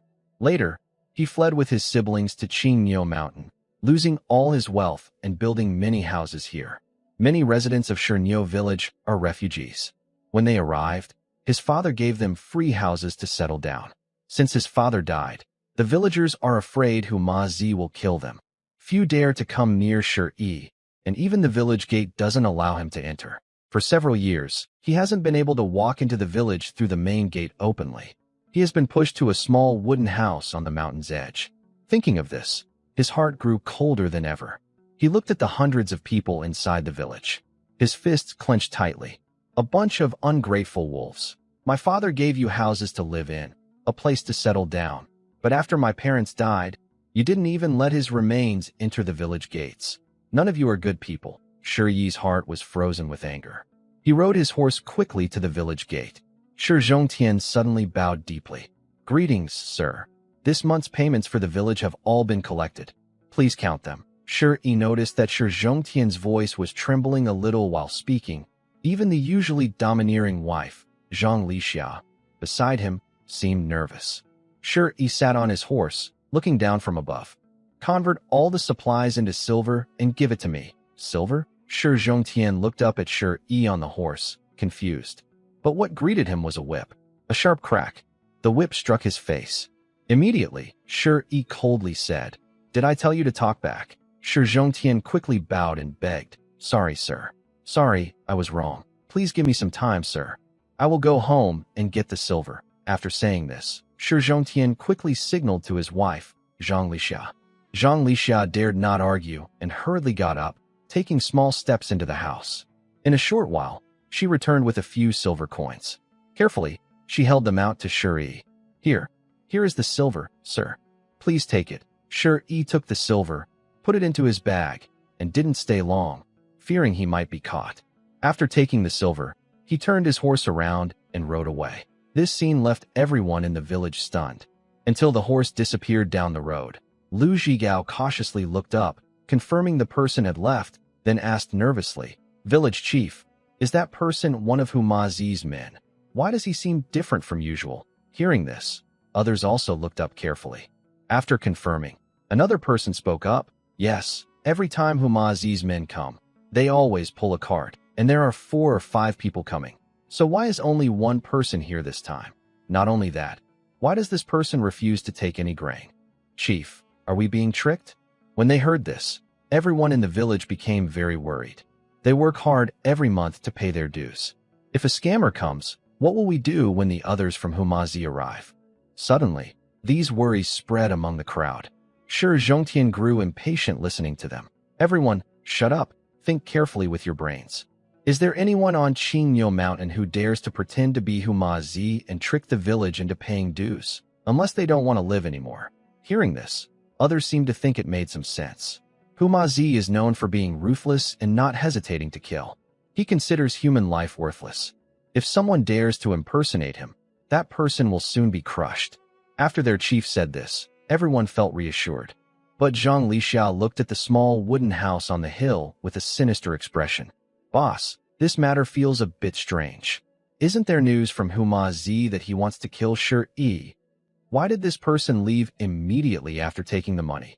Who does Huma Zi want to kill on Qingnyo Mountain? Has he ever broken his word? Oh no." Hearing this, Shi Zhongtian quickly reacted. "Quick, bring my horse here." The calm crowd suddenly erupted in chaos. Soon, someone led Shi Zhongtian's horse over. Shi Zhongtian didn't dare to stay. After mounting his horse, he cursed loudly at the stone path. "Thief! How bold of you! How dare you come here to show off and deceive us?" He quickly chased after him. However, Shi, who had just received the money, ran wildly ahead. By the time Shi Zhongtian caught up, he was gone. But after chasing for about half an hour, Shi Zhongtian saw something that made his eyes widen in shock. He saw several people lying on the ground. One had a small wooden arrow stuck in his forehead. 2 others had small wooden arrows in their throats. Their deaths were very brutal. When he approached and saw the face of the person lying on the ground clearly, he was so frightened that he fell back onto the ground. "Isn't this Fifth Master?" Who killed Fifth Master? That's Huma Zi's sworn brother. Could it be him? In Shi Zhongtian's mind, he suddenly remembered the person who had just taken a few taels of silver from him in the village. Who was that young man? How dare he kill Huma Zi's sworn brother? Has he lost his sense of fear? After calming down, Shi Zhongtian dared not stay here any longer, fearing that Huma Zi's other men might come. If they arrived and saw only him at the scene, he would be seen as the one who killed Fifth Master. He also dared not chase after the young man who had just tricked him out of his silver, because that young man had killed so many people and must have extraordinary skills. Chasing after him would only lead to his own death.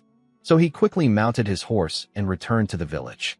Throughout the day, Shi, after taking about 4 or 5 taels of silver from Shernyo village, decided to keep going. He started wandering around the entrances of nearby villages, specifically targeting Huma Zi's men.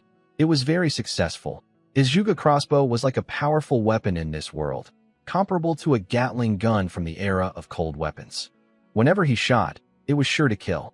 He searched through the surrounding villages and, by evening, had collected nearly 13 taels of silver. When he returned, he placed his horse in a cave on the back mountain. But he couldn't find Wang Zhijiao. Afraid she might be in trouble, he went out to look around. The village was in chaos. Shi Zhongtian had brought back the news that Huma Zi's men had been killed. The key point was that the deaths were not far from their village. Everyone was worried that Huma Zi might think they had killed his men. So the village elders went to Shi Zhongtian's house to discuss what to do next. Shi searched the village but couldn't find anyone. Honestly, he felt a little disappointed. In his previous life, he was a single man, never married. In this life, he admitted that when he first saw Wang Zhijiao, it was only because she was beautiful, and she was also the most unwanted girl. This is driven by a man's natural instincts. So, he bought this treasure home with a bag of rice. He thought that although the woman was quite aloof, she would eventually be conquered by him and give him many children, experiencing the warmth of family he had never known before. But unexpectedly, it turned out she really left. "Brother, Sister Zhijiao, has she left our home?" After returning, his younger cousin, Shi Qian, came to his house. She held her head high, looked at Shi with a round, chubby face that was very cute. Shi felt a bit sad and disappointed. He gently patted her head with a sad smile and said, "It's okay. She probably left. Later, I will find another sister for you." As he said this, he felt a bit angry inside. He thought to himself, no matter what, he had taken care of her for a few days. He was impatient, thinking she might run away at the first sign of trouble, faster than anyone else. Shi Qian heard this and was a little unhappy. "But I think Sister Zhijiao is very nice," she said. "She even taught me to write big characters. She also told me that even though she's a girl, she should learn to write." "Brother, why did Sister Zhijiao leave?" Shi grew more annoyed the more he thought about it. He turned his back to Shi Qian and focused on his own things. He replied, "Probably because she thought we were too poor." "Oh, brother, what does poor mean?" Shi Qian was only a few years old and didn't understand much about the adult world. Suddenly, Wang Zhijiao's cold voice came from behind. "Do you miss me that much?" The atmosphere suddenly became awkward. Shi Qian turned around and saw her innocent little face. She immediately looked surprised and said happily, "Sister Zhijiao, you didn't leave?" She was very excited and ran over bouncing. Shi looked back and recognized it was Wang Zhijiao. At this moment, Wang Zhijiao was holding a small rabbit, looking a bit disheveled, as if she had just returned from hunting in the mountains. There was a moment of awkward silence before she said, "I thought you took the money and ran away." When Wang Zhijiao first returned, she saw Shi safe and sound at home. She was actually very happy and excited inside. But just as she was about to speak, Shi suddenly said something that dampened many complicated feelings inside her. Wang Zhijiao quickly picked up Shikianqian. She hobbled toward the wooden cabin. I don't feel safe leaving you alone, so I want to help. But when I was walking behind, I saw some dead bodies. Then I saw your second uncle riding in quickly, talking to himself. He said those people were from Humazi. I figured you must have escaped safely. Coincidentally, a rabbit was poking its head out nearby, so I went to hunt it, which took a little time. Deep inside, she suddenly felt a warm feeling. In his past life, he was single. He grew up in an orphanage. No one ever worried about his safety, especially since he had to face the big bandit Humazi, who was still following him. So, his sad mood immediately disappeared. After Wang Zhijiao sat down, she came over, squatting in front of her, ready to hold her little leg. But Wang Zhijiao coldly said, "What do you want to do?" She instinctively moved her leg away, but she grabbed it firmly. "Don't move." He sounded a bit stern. Scared, Qianqian quickly covered her mouth, because in her memory, her brother was never this temperamental. Wang Zhijiao struggled a few times, but didn't move, unable to resist. Blood seeped from the hem of her pants. She ran over to the stove and brought some ashes.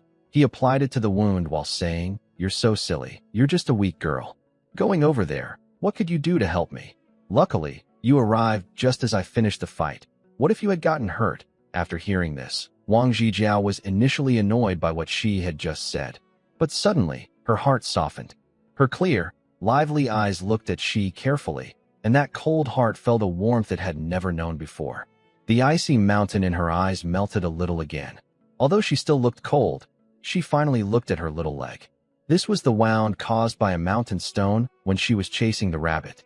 It had been bleeding all the way back. What surprised her was that after she covered it with ashes for a while, it really stopped bleeding. So she was very surprised. "Do you understand medicine? Ash from plants. Why can it stop bleeding?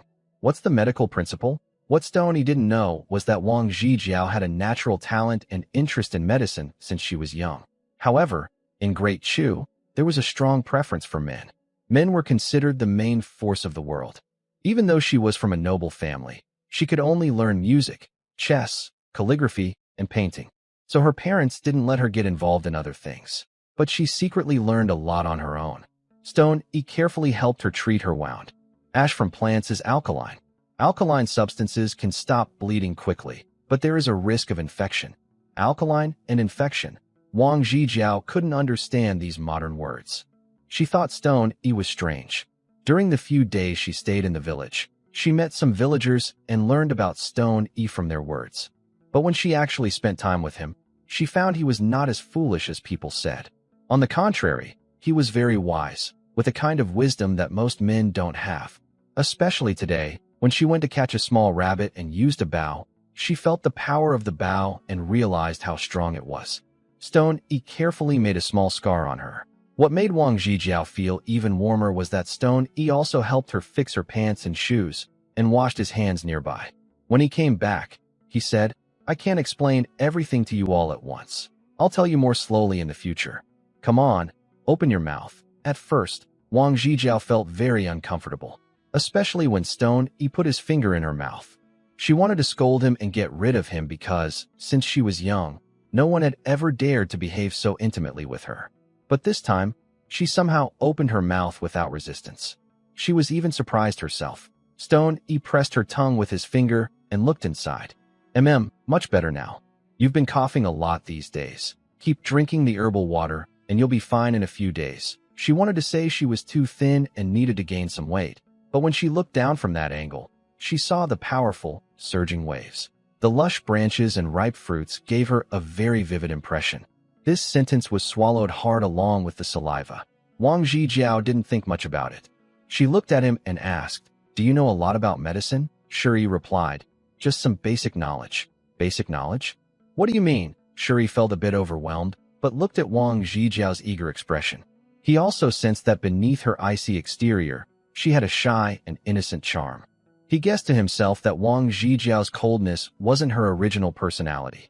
Maybe she had experienced some big family trouble, which made her act this way now. He smiled and said, "Just some everyday knowledge. Oh, then, can you teach me? The chief doctor of the Daqing Palace once praised Wang Zhijiao. He said she had a good memory and understood herbs easily. Unfortunately, she was a girl. Her parents didn't allow her to learn before. But now, Wang Zhijiao couldn't hide her strong desire to learn about these things. Shi asked, "Do you really want to learn?"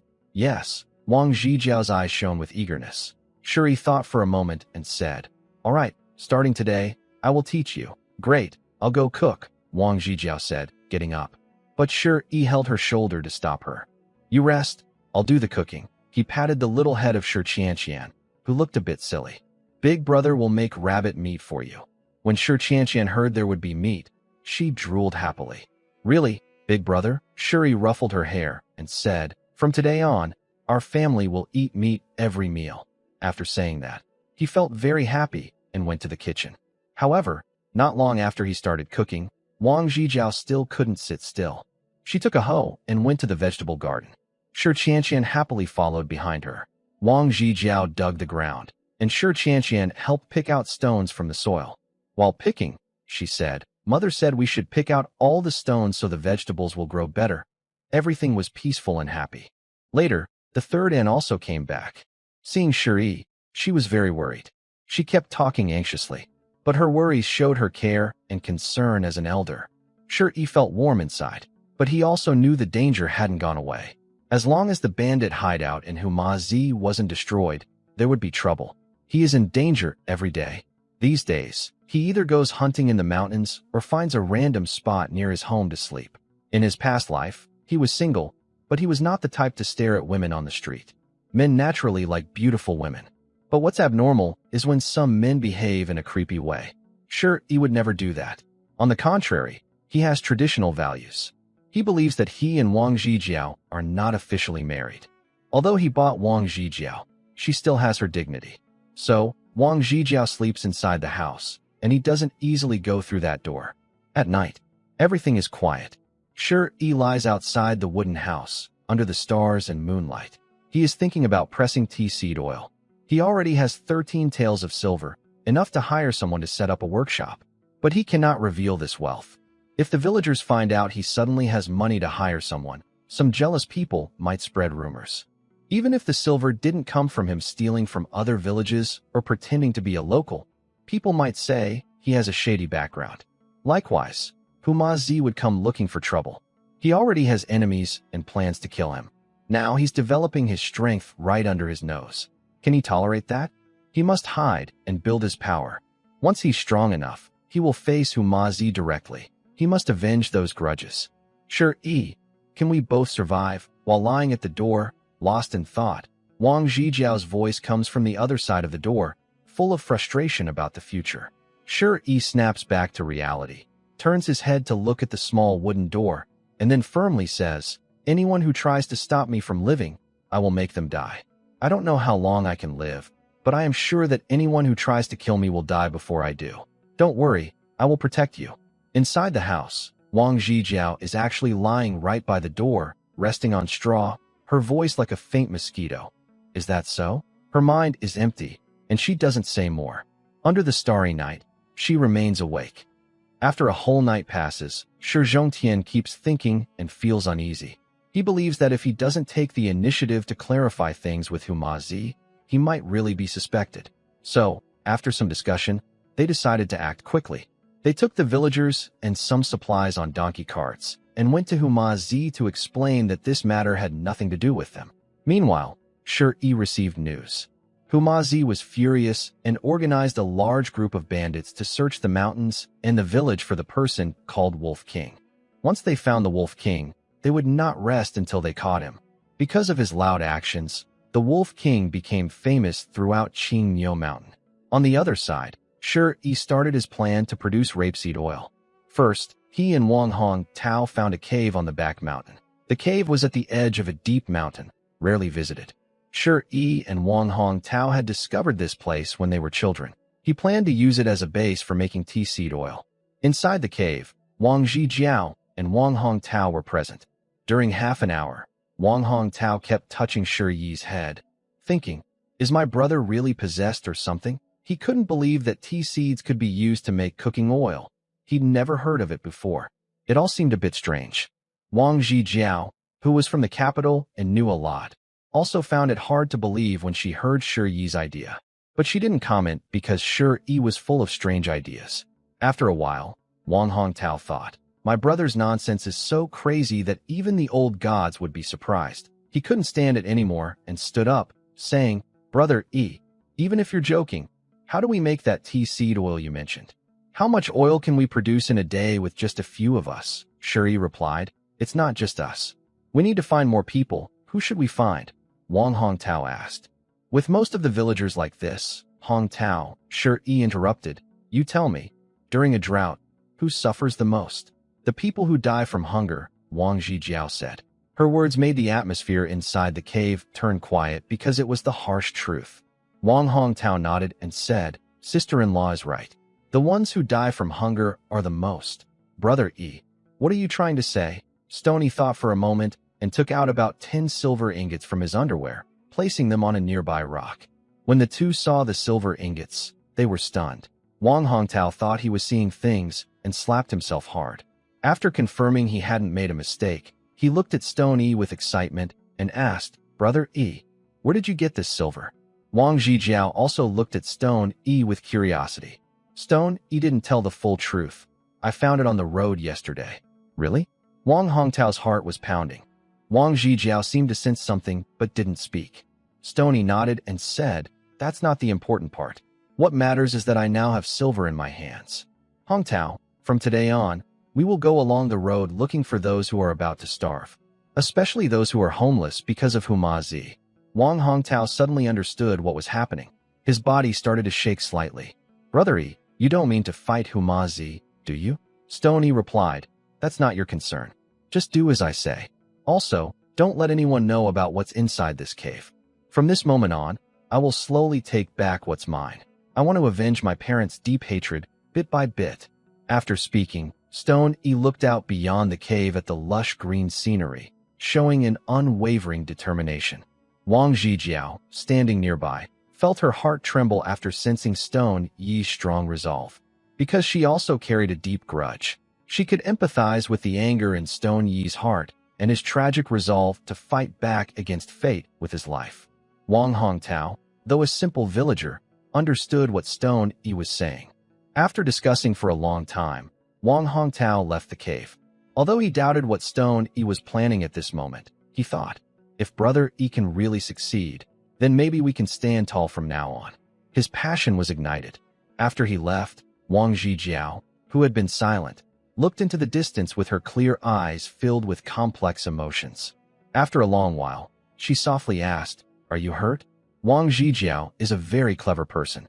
When she saw Shi Yi take out 13 taels of silver, she already guessed what was happening. She thought that Huma Zi and his men were probably killed by Shi Yi. Deep inside, she was actually impressed by Shi Yi's quick and decisive actions. It was strange. Shi Yi was not from this world. When he bought Wang Zhijiao, it was only because she was very beautiful. In the past few days, the two of them had never sat down quietly to share their thoughts honestly. Yet, Shi Yi always seemed to find a sense of understanding with Wang Zhijiao. Now, he realized that Wang Zhijiao probably already guessed what was going on. He thought to himself, this girl is really smart and quick-witted. He smiled and spoke in a relaxed way, I am not hurt. As for other things, don't ask. From today on, this place will be our secret base. We will continue to live in that small wooden house, just like before, okay? Wang Zhijiao nodded after hearing this. She looked cold, but he could clearly sense a hint of trust in her. That was exactly what Shi Yi wanted. Then, the two of them tidied up inside the cave. When they went down the mountain, it was already sunset. The setting sun cast a red glow over Qingniu Mountain. Coincidentally, just as they reached the bottom, they met Uncle Shi Zhongtian. He had been with Huma Zi all day. He had been in great danger because Huma Zi insisted that someone from their village had killed his men. He was whipped more than 10 times, his head turning purple from the blows. Only then did Huma Zi let him go. He was in a very bad mood. Suddenly, he saw Shi Yi and Wang Zhijiao coming out of the mountain. Seeing Wang Zhijiao's stunning beauty, his possessiveness grew even stronger. When he looked at his useless nephew, he felt even more angry. He thought, What right does this useless guy have to own such a beautiful girl? In the past, Shi would have come over to bow when he saw him from afar. But now, Shi ignored him and walked toward the small wooden house. Wang Zhijiao also disliked Shi Zhongtian very much. Her aura was naturally cold and distant. She was already in a bad mood, and her jealousy was triggered. Shi Zhongtian immediately adopted an elder's serious attitude. He scolded from behind. Is this how you behave in front of your elders? How did your parents teach you? Come over here right now. I have something to tell you. Go away. Before he finished speaking, Shi directly turned his head and spat out the word, go. This word was like a sharp steel needle, stabbing deeply into Shi Zhongtian's heart. Shi Zhongtian was momentarily stunned, but he quickly became furious. Are you talking to me? You little rascal. You have a lot of guts. Shi turned sharply and stared at him intensely. He looked around, and, seeing no one else, he held the old, tattered Zhuge crossbow. But Wang Zhijiao gently held his arm. Now isn't the time to kill him. It won't do us any good. It might only bring more trouble. Shi finally suppressed his anger. He nodded and said, let's go home. Wang Zhijiao showed a gentle side for the first time in front of Shi. She nodded in agreement. Then the two turned and left. Shi Zhongtian didn't know that just moments ago, he had almost walked a circle near the gates of death. After Shi left, he cursed a few words behind him. But recalling the fierce look in Shi's eyes when he turned to look at him, like a predator ready to eat him, he inexplicably felt scared and dared not chase after him. Only after Shi was gone, Shi Zhongtian's face darkened. He muttered to himself, what is wrong with this kid these days? Every time I see him, he's bowing and licking up to me. But these past few days, I feel like this kid is dangerous. It's like a life or death crisis. Shi Zhongtian couldn't understand why. Because Shi's recent actions were so different from the usual cowardly fool he knew. Finally, he returned home with a gloomy face. As soon as he arrived, his wife Zhang Lixia hurried over. Hubby, how did it go? Is Humatzi coming to attack us? Who the heck is doing this? Are they deliberately trying to harm our village? Shi Zhongtian looked up at his wife's face, which was pale and tired. He instinctively compared his wife with Wang Zhijiao. This comparison immediately made him very angry. His attitude was also not good. Doubling the monthly payment. Humazi is just making excuses to hurt our village. Please stop causing trouble outside and behave yourself. Zhang Lixia looked nervous. Doubling the payment? Is Humazi crazy? Is he trying to ruin us? Many people in the village are already talking behind our backs. If we tell them about the doubled payment, those few families might rebel. Shi Zhongtian appears successful on the surface, but is suffering terribly in reality. Seeing Zhang Lixia so loud and restless, he felt even more annoyed. He shouted at her, can you just shut up? Zhang Lixia immediately stopped talking, afraid to say another word, looking anxious like a restless ant. The village was already full of complaints. If they said Humazi wanted to double the payment again, those families would definitely cause trouble, blaming the village chief's incompetence. What should we do? Thinking hard, Zhang Lixia suddenly remembered Shi. Angrily, she said, Master, can we increase Shi's monthly payment a bit? That little rascal is living quite well now. The day before yesterday, he even brought back a wild boar. After selling it, he didn't pay a single coin. Isn't that unfair? Shi Zhongtian's eyes lit up when he heard this. You've just reminded me of something. He called out loudly to the outside. Lu Zhigao hurried in, bowing deeply. But after hearing what Shi Zhongtian and Zhang Lixia said, tears almost came to his eyes. Village chief, I don't want to avoid going, but I will do anything for the village. It's just that Shi has changed so much recently. He's really fierce. A few days ago, he hit me so hard I still have a bump on my head. Now if I go over there, I might. Lu Zhigao, do you forget your own status? Do you think you can make demands of me? Before he finished speaking, Shi Zhongtian interrupted. Lu Zhigao was so scared he knelt down quickly. Master, I dare not. I just hope you can send a few people with me, or I might really get beaten to death. Last time, I felt sure he truly wanted to kill me. You cowardly thing. You scaredy cat. Seeing his appearance, Shi Zhongtian was furious. But what could he do? After kicking him, he said, I'll arrange some people for you. Go find that kid and tell him to send me the money from selling the wild boar. If you can't get it done, then you can leave too. You're useless and cause trouble. Shi Zhongtian quickly called a few more people inside. Soon, Lu Zhigao took some men and rushed to Shi Yi's house. After Shi Yi returned, he cooked himself. He made a lot of mushrooms and bought pork from the town. Even from far away, the delicious smell could be smelled. Third Aunt Wang Guifang and Shi Qianqian sat by the clay pot, eating with their mouths full of oil. It was already dark, and above, the birds that returned late were singing under the starry sky. This feeling was so wonderful that Shi Yi started to enjoy some of the good things in the world. While eating, he finally had a complete plan in his mind. He thought that besides making oil, he could also sell animal pelts from the mountains. There was a high demand for these in the market. Also, this world doesn't have iron tools, and he wanted to make steel.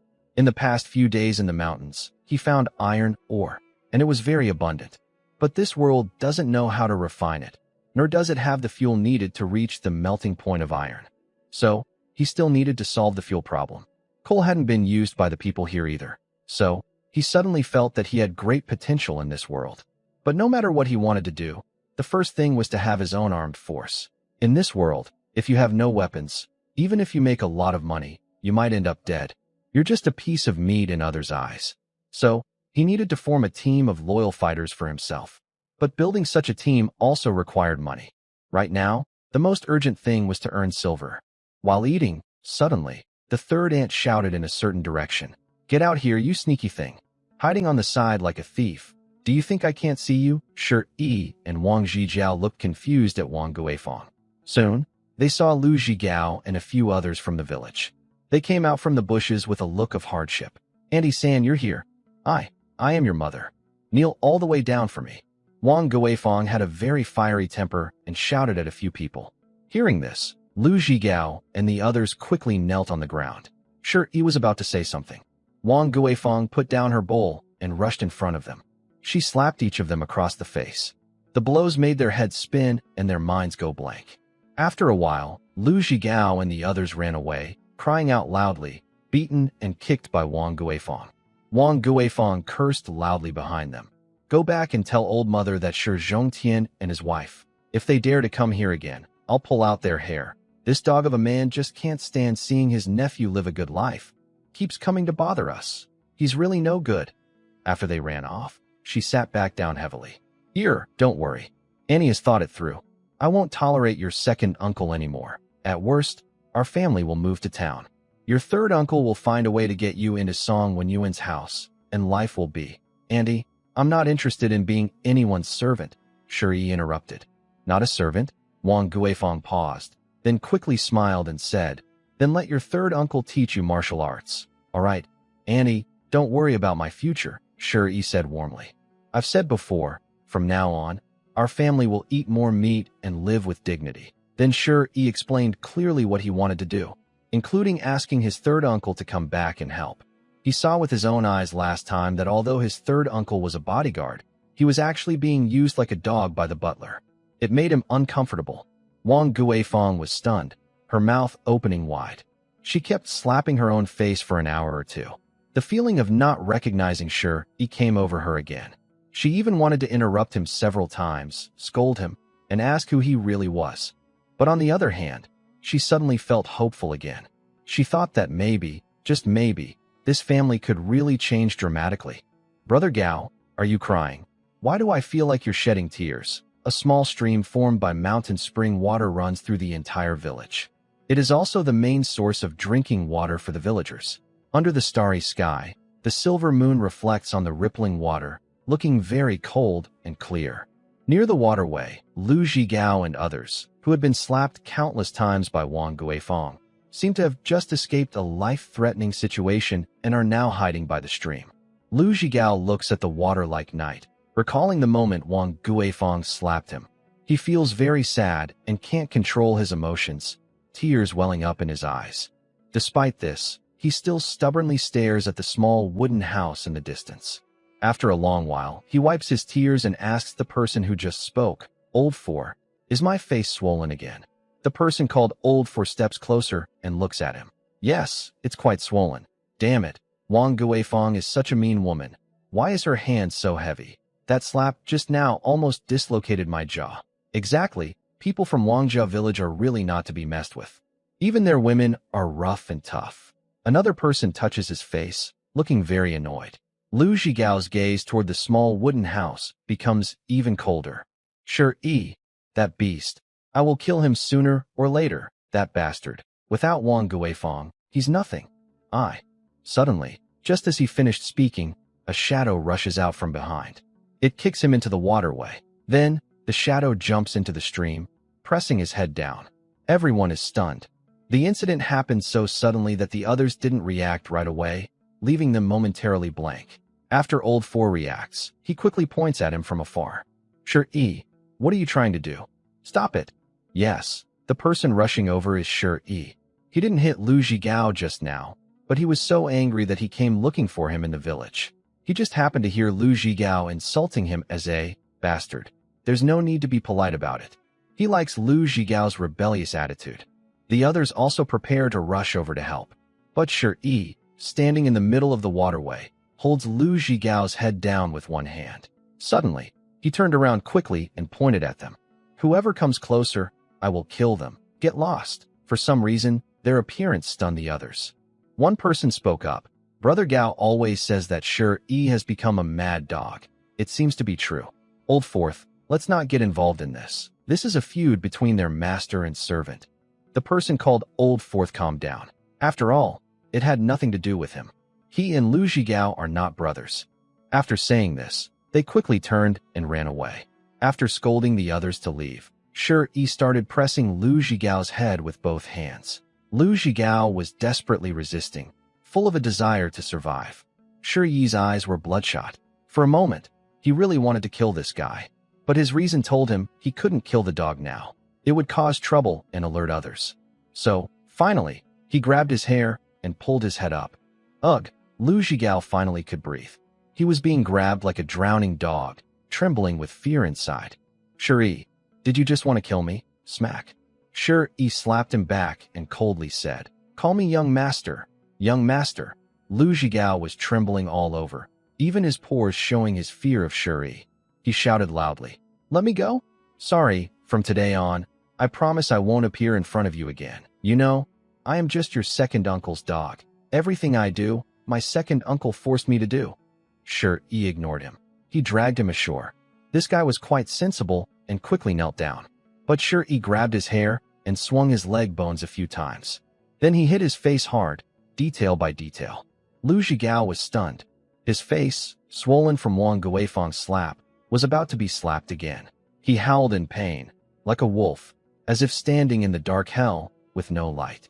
After Shi slapped him more than 10 times, he finally let go. The guy only felt dizzy and weak, lying on the ground, gasping for breath. Shi squatted in front of him. Starting tomorrow, if I see you anywhere near my house again, don't say I killed anyone. You're a treacherous dog who betrayed your master. I have kept you alive only out of mercy. Do you understand? Why, yes. I understand. I won't bother you anymore, young master. Lu Zhigao replied tearfully. Shi then asked, Why did you come to my house today? What do you want? Lu Zhigao sobbed. It's your second uncle.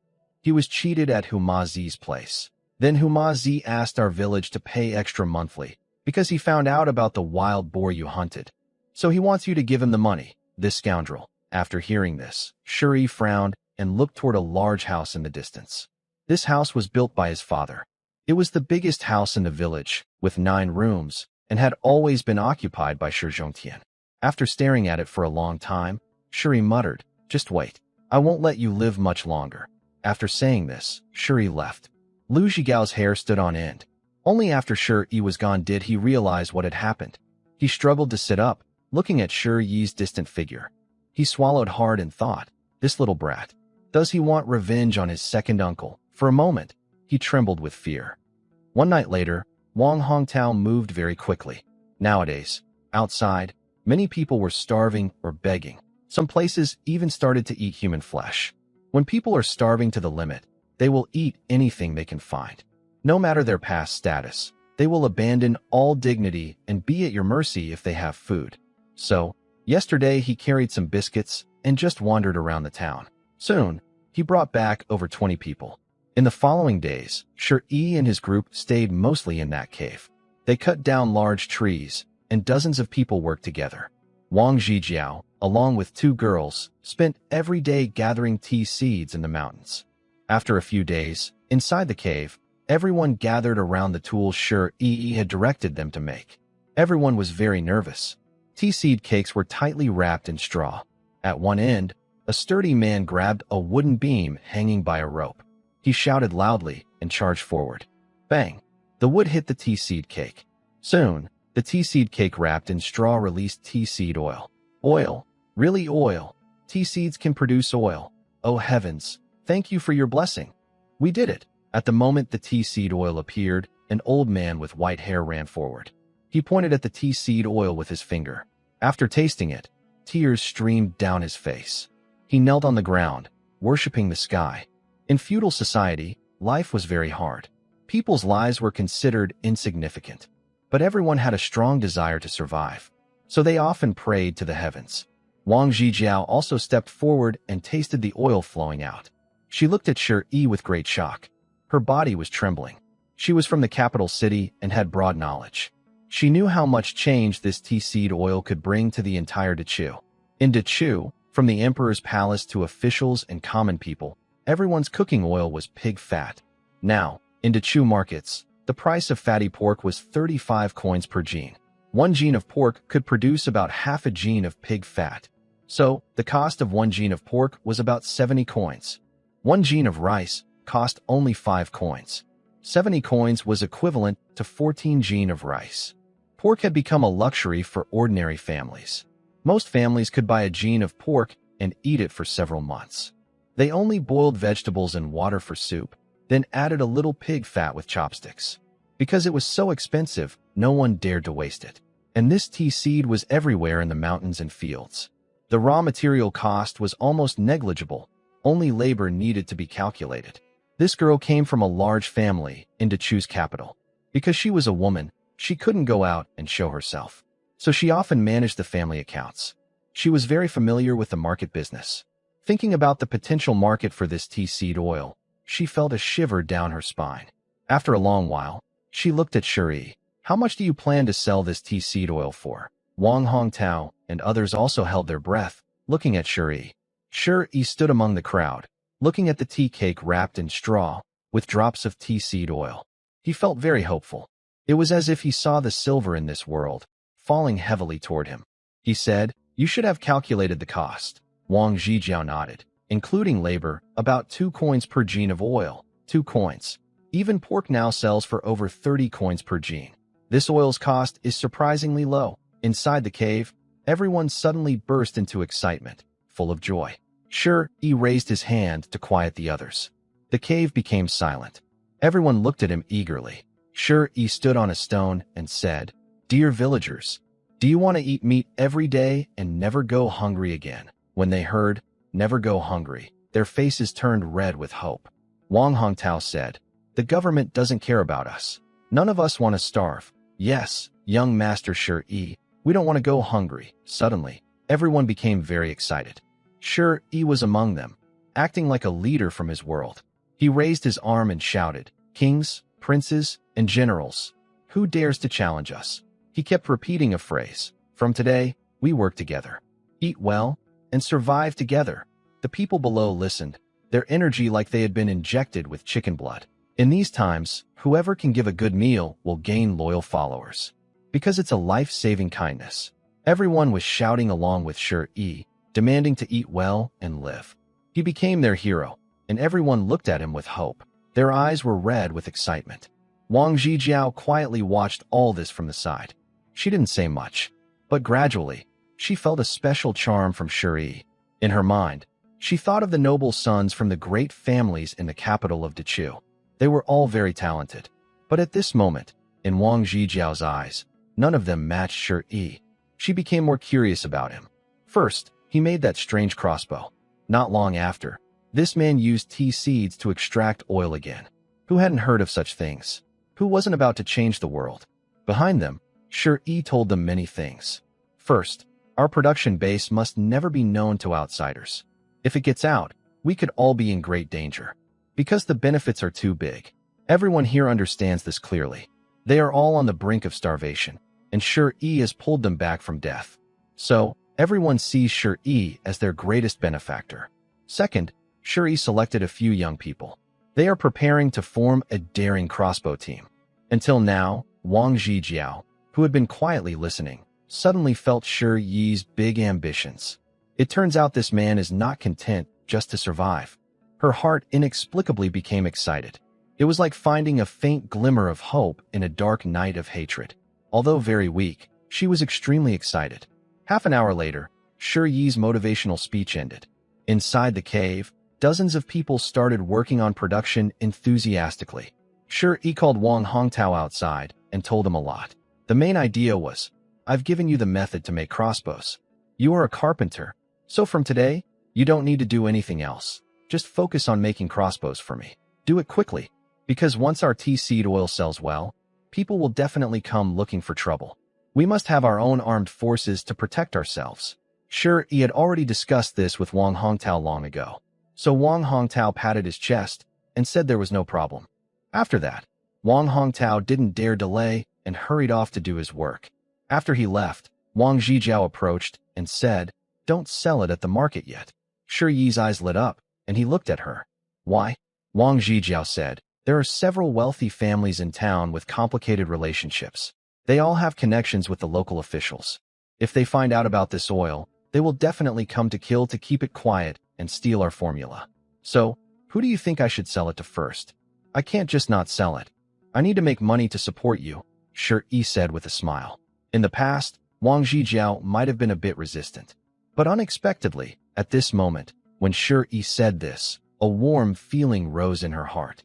The icy mountain in her eyes had already collapsed halfway, but she still remained as cold as ice as before. Can be sold to the Western Gate Army. The world is cold and harsh, corrupt officials run wild, and the court is controlled by eunuchs, creating a smoky, chaotic atmosphere. Even so, the border of Great Chu remains peaceful because the border troops are guarding it. I hope they can eat well and defend our homeland. Also, military procurement usually involves large orders, which can save us a lot of extra costs. Furthermore, if we trade with the Western Gate Army, it can help you build connections within the military. This will be very beneficial for your future. I want to say, we are in perfect sync, thinking the same thing. Do you believe that? In the gentle mountain breeze, Shur-Yi smiled warmly at Wang Zhijiao. Wang Zhijiao paused and asked, "What do you mean by perfect sync? Also, have you already thought of a way out?" Shur-Yi looked at Wang Zhijiao, and the more he looked, the more he liked her. In his past life, women's looks and intelligence were often inversely related, especially women like Wang Zhijiao, who were delicate and fruitful. People often described them as big-breasted but not very smart. But he found that Wang Zhijiao was much smarter than others. In this feudal society where men are superior to women, a woman with such strategy is truly rare. He smiled and said, "I never do things without a plan. The situation inside the village is complicated. Stay here until I return. I can be assured of your safety." After speaking, Shuri left. He and Wang Zhijiao had a good understanding. He had already thought of supplying the Western Gate Army early in the morning. No matter the era, as long as you successfully integrate into the military circle, it's like having muscles on your body. So he planned to visit the Western Gate Army again, find that key person, and have a good talk about tea seed oil. He also knew Wang Zhijiao's cold personality. She wouldn't respond to his concern. But he was wrong. After he turned and walked dozens of yards down the mountain path, Wang Zhijiao, standing tall and elegant behind him, quietly said one word. "Okay." Until she watched Shur-Yi disappear into the dense forest ahead, Wang Zhijiao turned and entered the cave. She now saw hope for revenge in Shur-Yi. So, when the first batch of tea seed oil was pressed, she decided not to leave anymore. She was determined to stay by Shur-Yi's side peacefully. In her mind, only revenge mattered. As long as Shur-Yi could help her get revenge, she was willing to marry him. Because she couldn't forget the scene of her entire family, hundreds of people, being forced outside the Great Chu Palace, with heads being cut off one by one. Those people were the most important in her life. You're not Shur Kang's unwise nephew, are you? What are you doing here in the military camp? Who told you to come? Outside the rear camp of the Western Gate Army. Shur-Yi was carrying a clay oil jar, having just arrived here. Next to him, someone touched his sharp, sarcastic, and bossy mustache. Squinting with an air of superiority, he looked at Shur-Yi with a sarcastic attitude. Sure, he recognized this person. It was Wu, the housekeeper from the Song family. There was another person beside him, also holding a clay oil jar. He probably understood what was going on. He didn't want to cause trouble with this person, especially since his third uncle still depended on the Song family. So he politely bowed and said, "Hello, Housekeeper Wu." Housekeeper Wu looked at Shi Yi's attitude and found it acceptable. His commanding demeanor slightly softened. He nodded, but seeing the clay oil jar in Shi Yi's hand, he frowned and asked, "Are you here to deliver oil to the Western Gate Army?" "Yes, Housekeeper Wu," Shi Yi replied.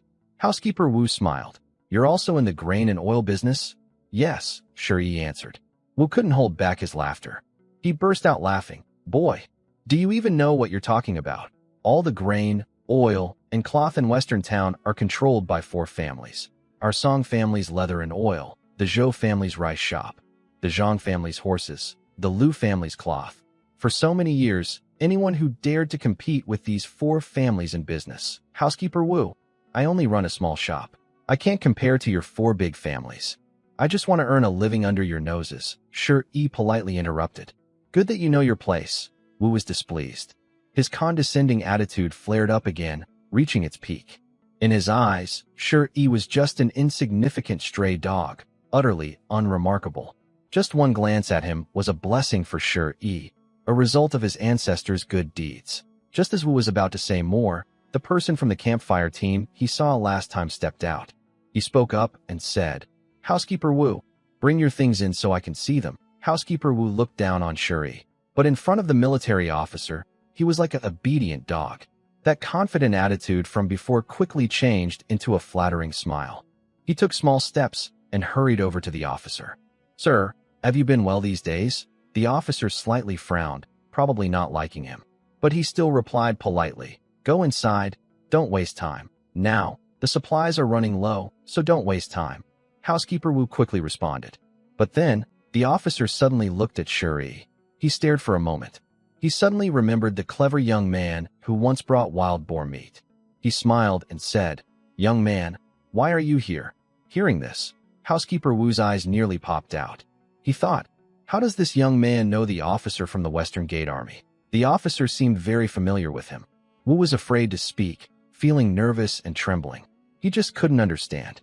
Shi Yi quickly stepped forward and bowed. "Sir, I brought some special oil from our mountain to show you." "Special oil?" The officer looked at the ceramic oil jar in Shi Yi's hand with curiosity. After a moment, he patted Shi Yi's shoulder cheerfully. "All right, I'll call you later. Wait here for a bit." Shi Yi bowed again, full of respect. This made the officer feel very good about him. But what the officer didn't notice was that Shi Yi's respectful and awe-filled gaze suddenly shifted to Wu Housekeeper, who looked a bit dazed. In just a moment, Wu Housekeeper felt Shi Yi's eyes full of challenge. He suddenly got very angry. This kid, last time at my Song family estate, acted like a dog the whole time. And just now, too. Now, what does he mean by looking at me like that? Before he could react, Shi Yi's expression suddenly turned into a strange smile. Wu Housekeeper felt humiliated by Shi Yi. He immediately got furious and said, "Kid, do you believe I'll gouge out your eyes?" The officer turned around in confusion. He saw Shi Yi had returned to his cautious and careful attitude. He suddenly became angry and shouted at Steward Wu. "Why did you gouge his eyes?" Steward Wu, visibly upset, replied, "Master, that young man provoked me just now." He turned to look at Shi Yi. Shi Yi quickly lowered his head. "Master, I am just a simple villager. I dare not cause trouble." He looked at Shi Yi's expression. He turned and shouted, "He provoked you. Are you crazy? Your Song family is so proud. Someone just looked at you, and you think they are insulting you, then you want revenge. Do you really think your Song family controls everything in the Western Gate of Dechu? A small steward like you is so arrogant." With a thud, Steward Wu was just a dog of the Song family. He dared not offend the army. Seeing Firehead so angry, he quickly knelt and kowtowed. "Master, my Song family has no such intention. Please, see clearly. The Western Gate Army is defending the country. Without them, the people might have been wiped out by the Western D, my Song family." "Enough. I find these words annoying." Firehead looked disgusted. "Old dog, watch your words outside from now on. Bring me your things to see." "Yes, yes, yes, master." Steward Wu was suddenly scared. Beads of sweat appeared on his forehead. He got up and couldn't help wiping his forehead. But inside, he was furious and annoyed. He felt like Shi was playing him, so he glared fiercely at him. But Shi just stared back silently, with a mocking smile on his face. He made a silent mouth movement. Old dog. It was strange. Shi didn't make any sound, but Wu Steward understood perfectly. Almost losing control, Wu Steward rushed toward Shi. But the master's attitude earlier made him hesitate. So he could only swallow his anger like biting into a piece of old dog dung. Even if it was uncomfortable, he had to hold it in and digest it. His hand trembled as he pointed at Shi. Little brat, wait and see. When I come out, I'll kill you, wild villager. How dare you act so arrogantly in front of me? You've gone too far. He was quite anxious as he carried the clay oil jar into the military tent. Today, he was here to deliver a sample of oil. He must be careful. Most supplies for the Western Gate Army are provided by a few local noble families. The oil has been supplied by the Song family for many years. But now, due to a severe drought, the Daching court is giving less support to the border troops. This time, the border soldiers asked the Song family to lower the price of pig fat. There was no choice. The Song family had to find new sources of pigs elsewhere. Recently, they brought back a batch of pigs from the Western Dike area. People there don't eat pork, so the prices are very low. Because they needed to change suppliers, the soldiers in the camp had to check the oil from these pigs. If it was good, the Song family would supply this batch of pig fat in the future. Today was very important. Everything was going smoothly. Although the camp leader didn't like this dog, as long as the oil was good and the price lowered, that was enough. Inside the tent, the camp leader pointed at the pig fat and tasted it in his mouth. Housekeeper Wu, what price does your young master Song plan to sell at? Housekeeper Wu saw that the camp leader wasn't making things difficult and quickly replied, General, in the past, we sold it for 65 coins per gene. This oil, the master said, without the Western Gate Army, there would be no Song family. We must do our best, even risking everything, to support the soldiers defending our land. So, we are offering this pig fat at 60 coins per gene to support the border troops. When the camp leader heard this, his face darkened. He knew about the batch of pigs the Song family had brought back from the Western Dike. There were rumors among traders that the Song family bought the pigs for just over 10 coins per gene, very cheaply. He had thought that the Song family would lower the price significantly, but they only lowered it a little, without much effort. Was this a way of dismissing them like beggars? But he couldn't say anything, because the Song family had indeed lowered the price. And he knew that the Song family had connections above him. He didn't dare to offend them openly. He just frowned and asked, Housekeeper Wu, are you sure this is the lowest price? Housekeeper Wu looked a bit bitter and said, General, we are offering this at no profit. Please check carefully. Since it had come to this, the camp leader was in a difficult spot. Just then, someone stumbled in from outside, looking very nervous. He whispered something into the cook's ear. The cook coughed hard in surprise, then looked at the man in disbelief. Is that true? It's true, boss. He's already in the kitchen, and we're testing his skills. And there's a faint smell of tea. All right, let's go see. The cook couldn't stay calm anymore. He quickly stood up and jogged out, not even greeting Butler Wu. Butler Wu was confused and planned to ask what was going on, but the cook had already left the tent.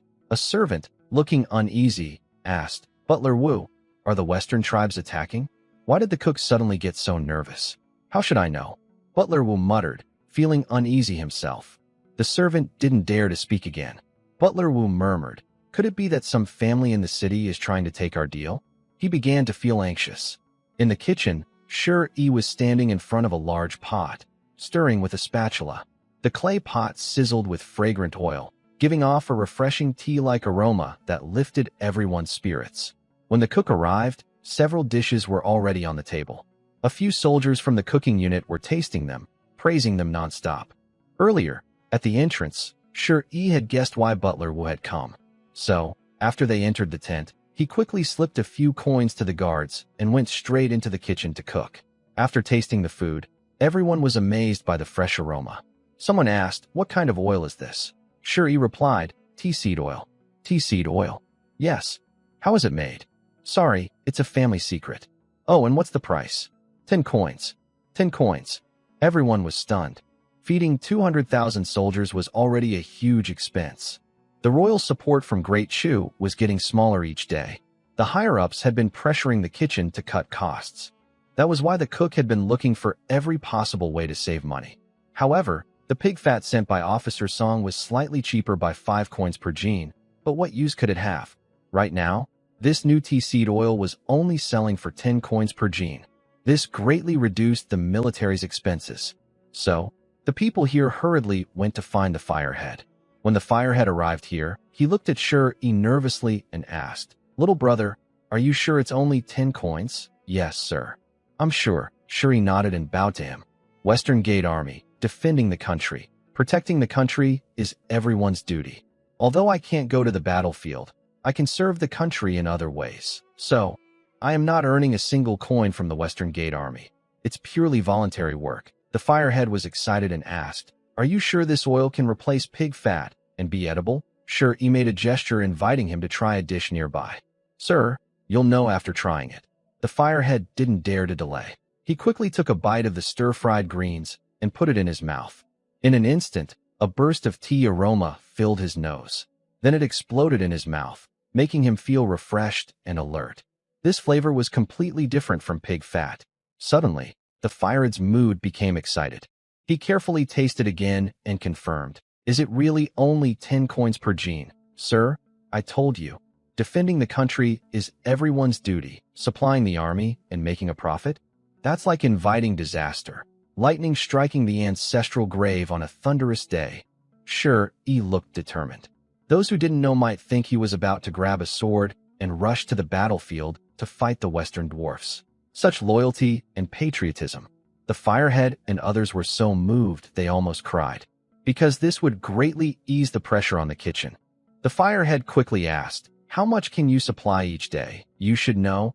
A force of 200,000 consumes a lot daily." Shuri thought for a moment and said, "Initially, the supply won't be very large, about 50 gene a day, but I promise it will increase daily until it meets the entire army's needs." "Good. 50 gene to start, and increase later.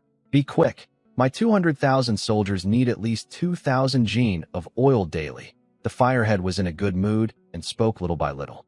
Sure, he was a bit stunned listening, because he thought that the daily oil consumption for the Western Pass Army would be at least 10,000 gene. Unexpectedly, a force of 200,000 only used 2,000 gene of oil. This is something a modern person like him cannot understand. It shows that during a severe drought, ordinary people are suffering. Life in the army is also difficult. But sure, he couldn't figure out why the supply of grain and oil to the border troops was so low during wartime. From this, he inferred that there must be some problem in the capital of Great Chu. Suddenly, Shur-e also felt some sympathy for the soldiers of this era. Later, he continued to discuss deeply with Huodo. Shur-e is a very clever person. He didn't come just to recommend his tea seed oil this time. He also brought a few pounds of edible mushrooms from the mountains. He knew that food in the army was also tight. They needed cheap and tasty ingredients. Mushrooms and fungi are everywhere in Qingyo Mountain. Because no one used them, they are almost overgrown. These ingredients could be used and supplied to the army. He originally thought of selling a pound of mushrooms for 1 coin to the Western Pass Army, regardless of type. But after hearing Huodo say that their 200,000 troops only consumed 2,000 gene of oil daily, he felt some pity for the soldiers who shed their blood for the country. So, he offered to supply at a price of 1 coin and 2 gene of mushrooms. At first, Huodo and others didn't dare try the mushrooms Shuri brought, because they thought such things could be deadly. But after Shuri ate some in front of them without any harm, they also started to try. Sure enough, after a short while, they all praised the mushrooms. With cheap oil and affordable ingredients, the Western Pass Army situation was no longer just about easing pressure. As long as they reported it, the entire Huodo camp would likely be rewarded. Their duty was to arrange the soldiers' lives well, to feed every soldier with the least amount of money. Now that they had both oil and ingredients, how could they not be excited? So, later, several key leaders in the Huodo camp also came to hear the news. Shur-e stood in the kitchen, patiently explaining about these edible mushrooms to a few leaders. After tasting them, each of the leaders immediately agreed to supply goods from Shur-e. They also gave him a token that allowed him to enter and leave the military camp freely. From now on, when delivering goods, he could use this token to come and go as he pleased. Time slowly passed. Inside the tent, Steward Wu grew more and more anxious. After half an hour, someone came to inform them that they could leave now. As for the pig fat, the camp still needed to discuss it further. Steward Wu was very panicked. He kept asking questions, but no one paid attention to him. Frustrated, he was finally chased out. Despite being driven out, Steward Wu did not give up. He kept pleading at the camp gate, but no one responded. Another hour passed. Just as Steward Wu was about to go home and report to Master Song, Shi suddenly came out of the tent, smiling happily and feeling refreshed. The business deal was now settled. The leaders of the camp told him that the amount he supplied would match the military's needs in the future. Having crossed into this world, Shi had solved his first survival problem. As long as he became an important supplier of supplies to the Western Pass Army, he would be protected by them. Of course, he kept some secrets and didn't tell others where his cooking oil was produced. He knew he had to be cautious. Sure, he didn't know much about the top levels of the Western Pass Army. He believed that tea seed oil could change the world. Just thinking about it, he understood how huge the benefits behind this product could be. He wouldn't foolishly reveal everything to others. After leaving the tent, Shi saw Steward Wu nearby. He ignored him and prepared to leave. But Wu, noticing Shi's confident stride, couldn't hold back. He stepped in front of him, blocking his way. Gritting his teeth and with a fierce look, Wu said, "You little brat, tell me the truth. Did you betray the Song family's business behind my back? What did you do?" He could only lift his head and say, "Your family's business has nothing to do with me. I don't know what you're talking about." You still refuse to admit it. You insist on me hitting you a few times before you'll tell the truth, right? Manager Wu was in a bad mood. Thinking about Shi's repeated provocations earlier, he couldn't hold back anymore. He started to roll up his sleeves. Shi saw he was about to make a move. In a flash, he slapped Manager Wu hard across the face. The sound was crisp and clear. The slap was quite forceful and caught Manager Wu off guard. Because he had no warning, after the slap, he staggered to the side and took a moment to steady himself. Compared to the burning pain on his face, Manager Wu felt more insulted by the slap itself. He looked at Shi in disbelief. He never expected this wild villager to dare to hit the esteemed manager of the Song family. His mind was slow to react, and he covered his face, looking at Shi. "Little brat, how dare you hit me? Did you really hit me just now?" Bang! Before he could finish speaking, Shi slapped him again. "Who else but me would hit you? That old servant who relies on power. Last time at the Song family estate, I already disliked you. Just wait, I'll beat you to death." Seeing this guy, Manager Wu was not only unafraid but also became more aggressive, raising his hand to slap again. He was so angry his voice cracked, sharp and piercing. "You little thief, I am the chief manager of the Song family. Do you know what happens if you hit me?" Shi rushed forward and slapped him across the face again. "I am still a wild villager from Qingyo Mountain, barefoot.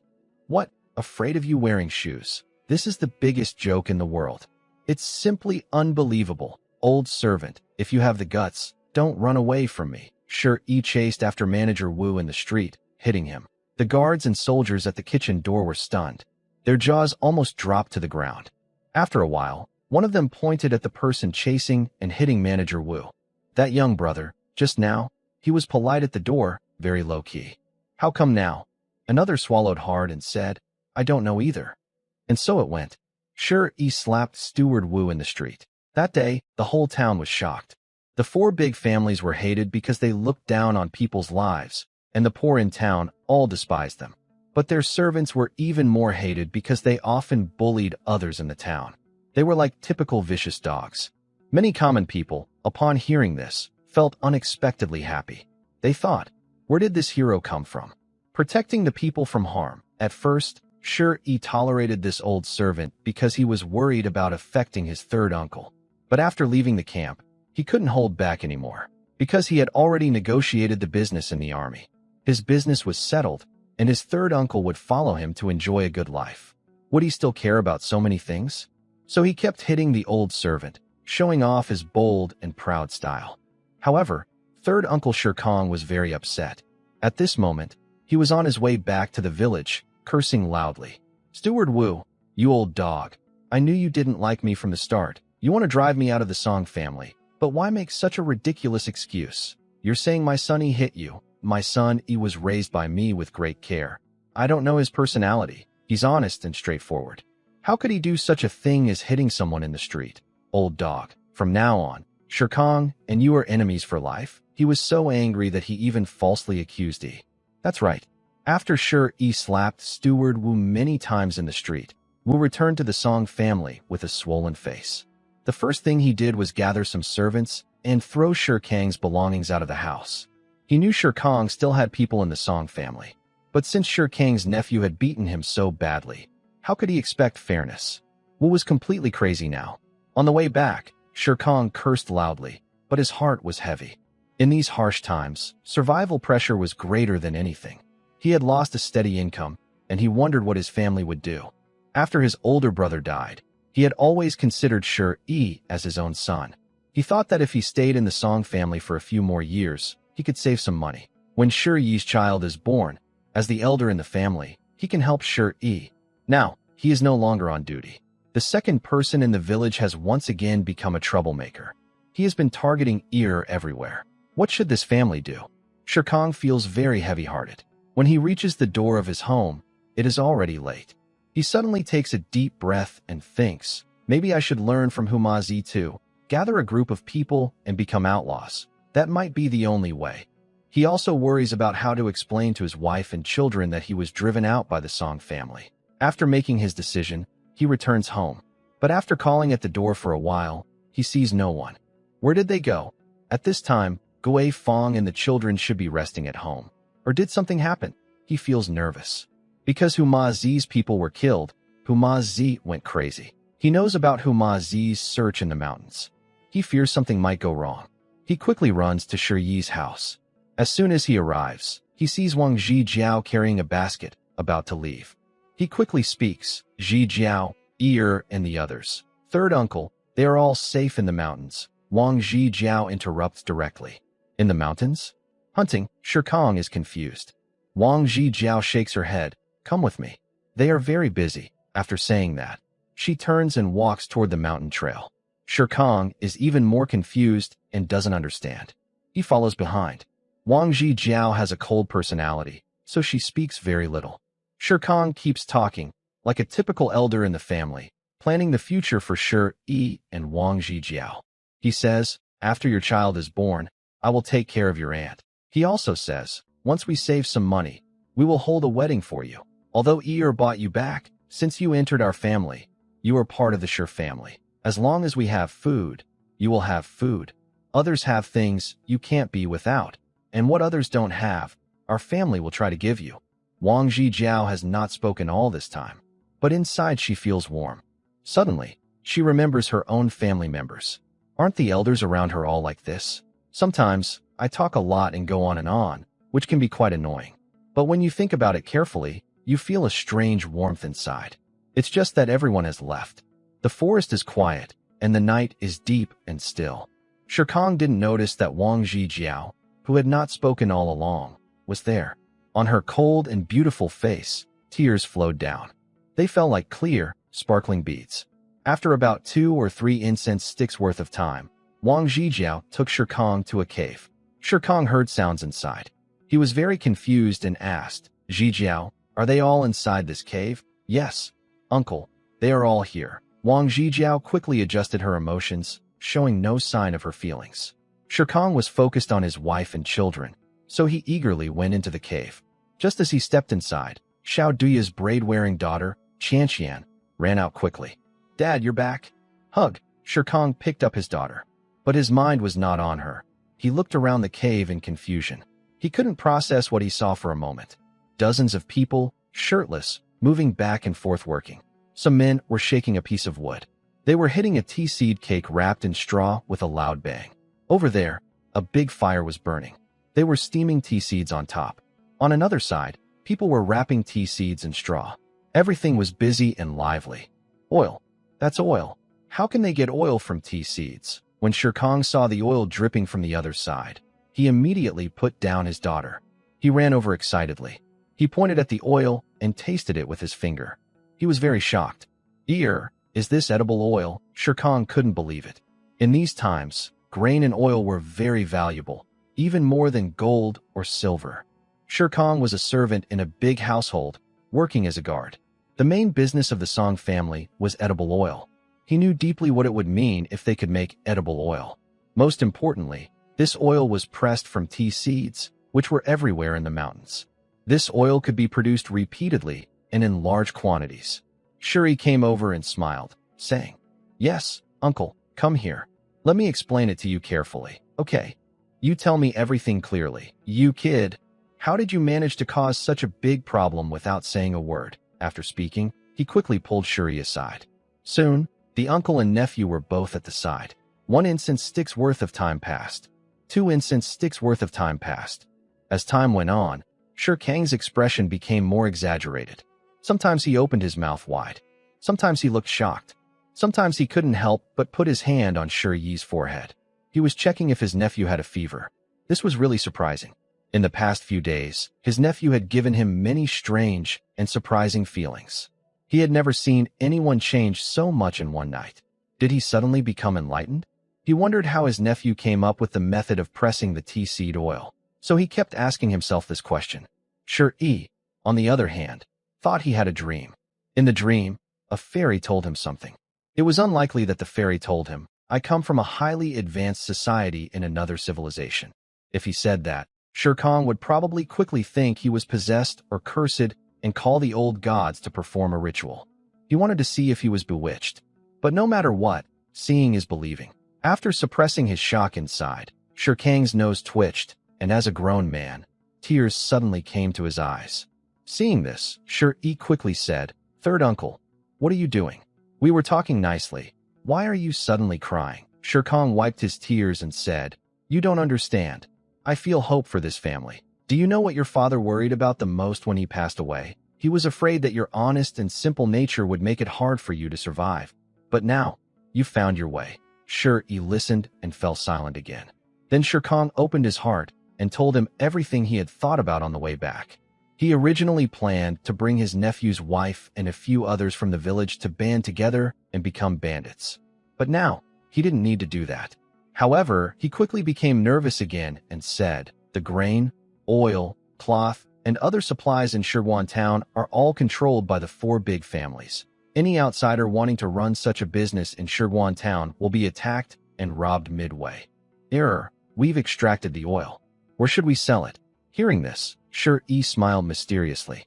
"Uncle, if I supply this oil to the Western Gate Army, do you think the 4 big families will dare to attack us?" It's not that Shere Yi is overly confident, but he looks down on the so-called 4 big families from his heart.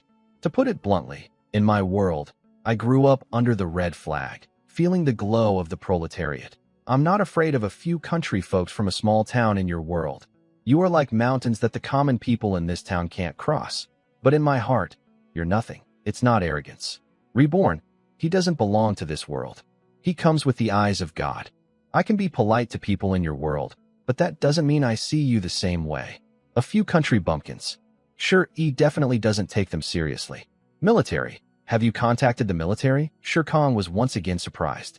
He felt his nephew had given him too many surprises. Shere Yi nodded.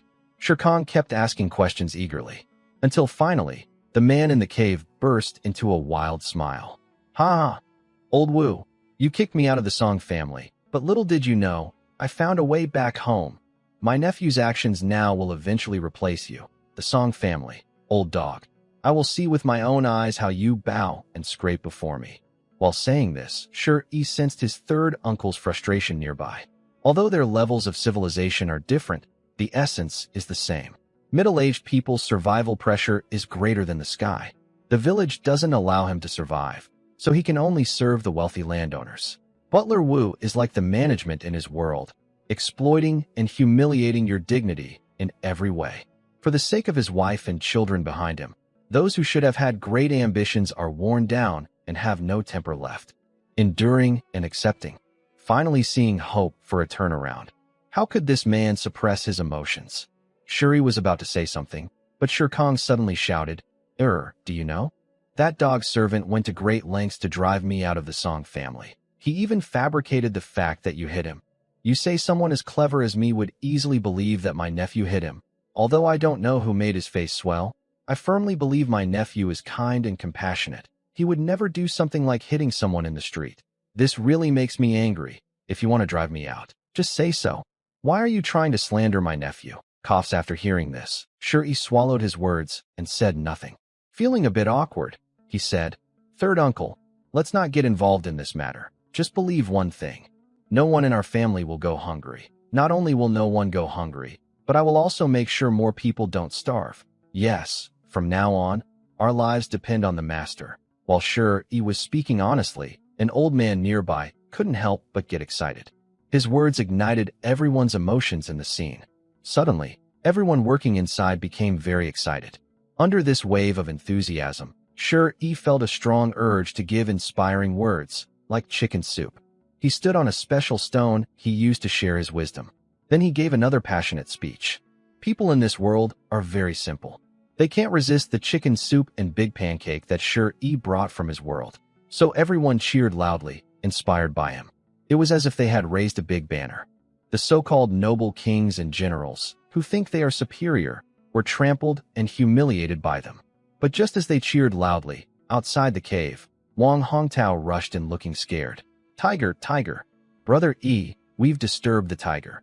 It's already chasing us here. Tiger!" Wang Hongtao's sudden appearance immediately made the whole cave tense. Shuri, to prevent the villagers from knowing what they were doing, had chosen this remote cave. In the mountain, places like this are always home to tigers and wild animals. Everyone was always on edge, but they had prepared early. He quickly waved to someone nearby. A few strong young men immediately came over. These people have all been equipped with Zhuge crossbows in recent days. They formed a temporary guard team. Shuri waved his hand. The others immediately ran out. After Shirkong realized this, he also wanted to go. But Wang Zhijiao quickly grabbed him. "Third uncle, Shuri and the others have bows, but you don't. Better not go." "How can that be? The tiger on Qingyo Mountain is very fierce. If something happens to E." "Enough. Stop causing trouble. E and the others are well prepared. Going there would just be a burden for you." Wang Guifeng also hurried over, pulling him along. She was not worried at all because she had seen the power of the bow in the cave over the past few days. Shirkong was worried about Shuri's safety and insisted on going. In her excitement, Wang Guifeng suddenly grabbed Shirkang's ear and dragged him inside. "Shirkong, can you listen to me?" Guifeng, let go. There are so many people watching.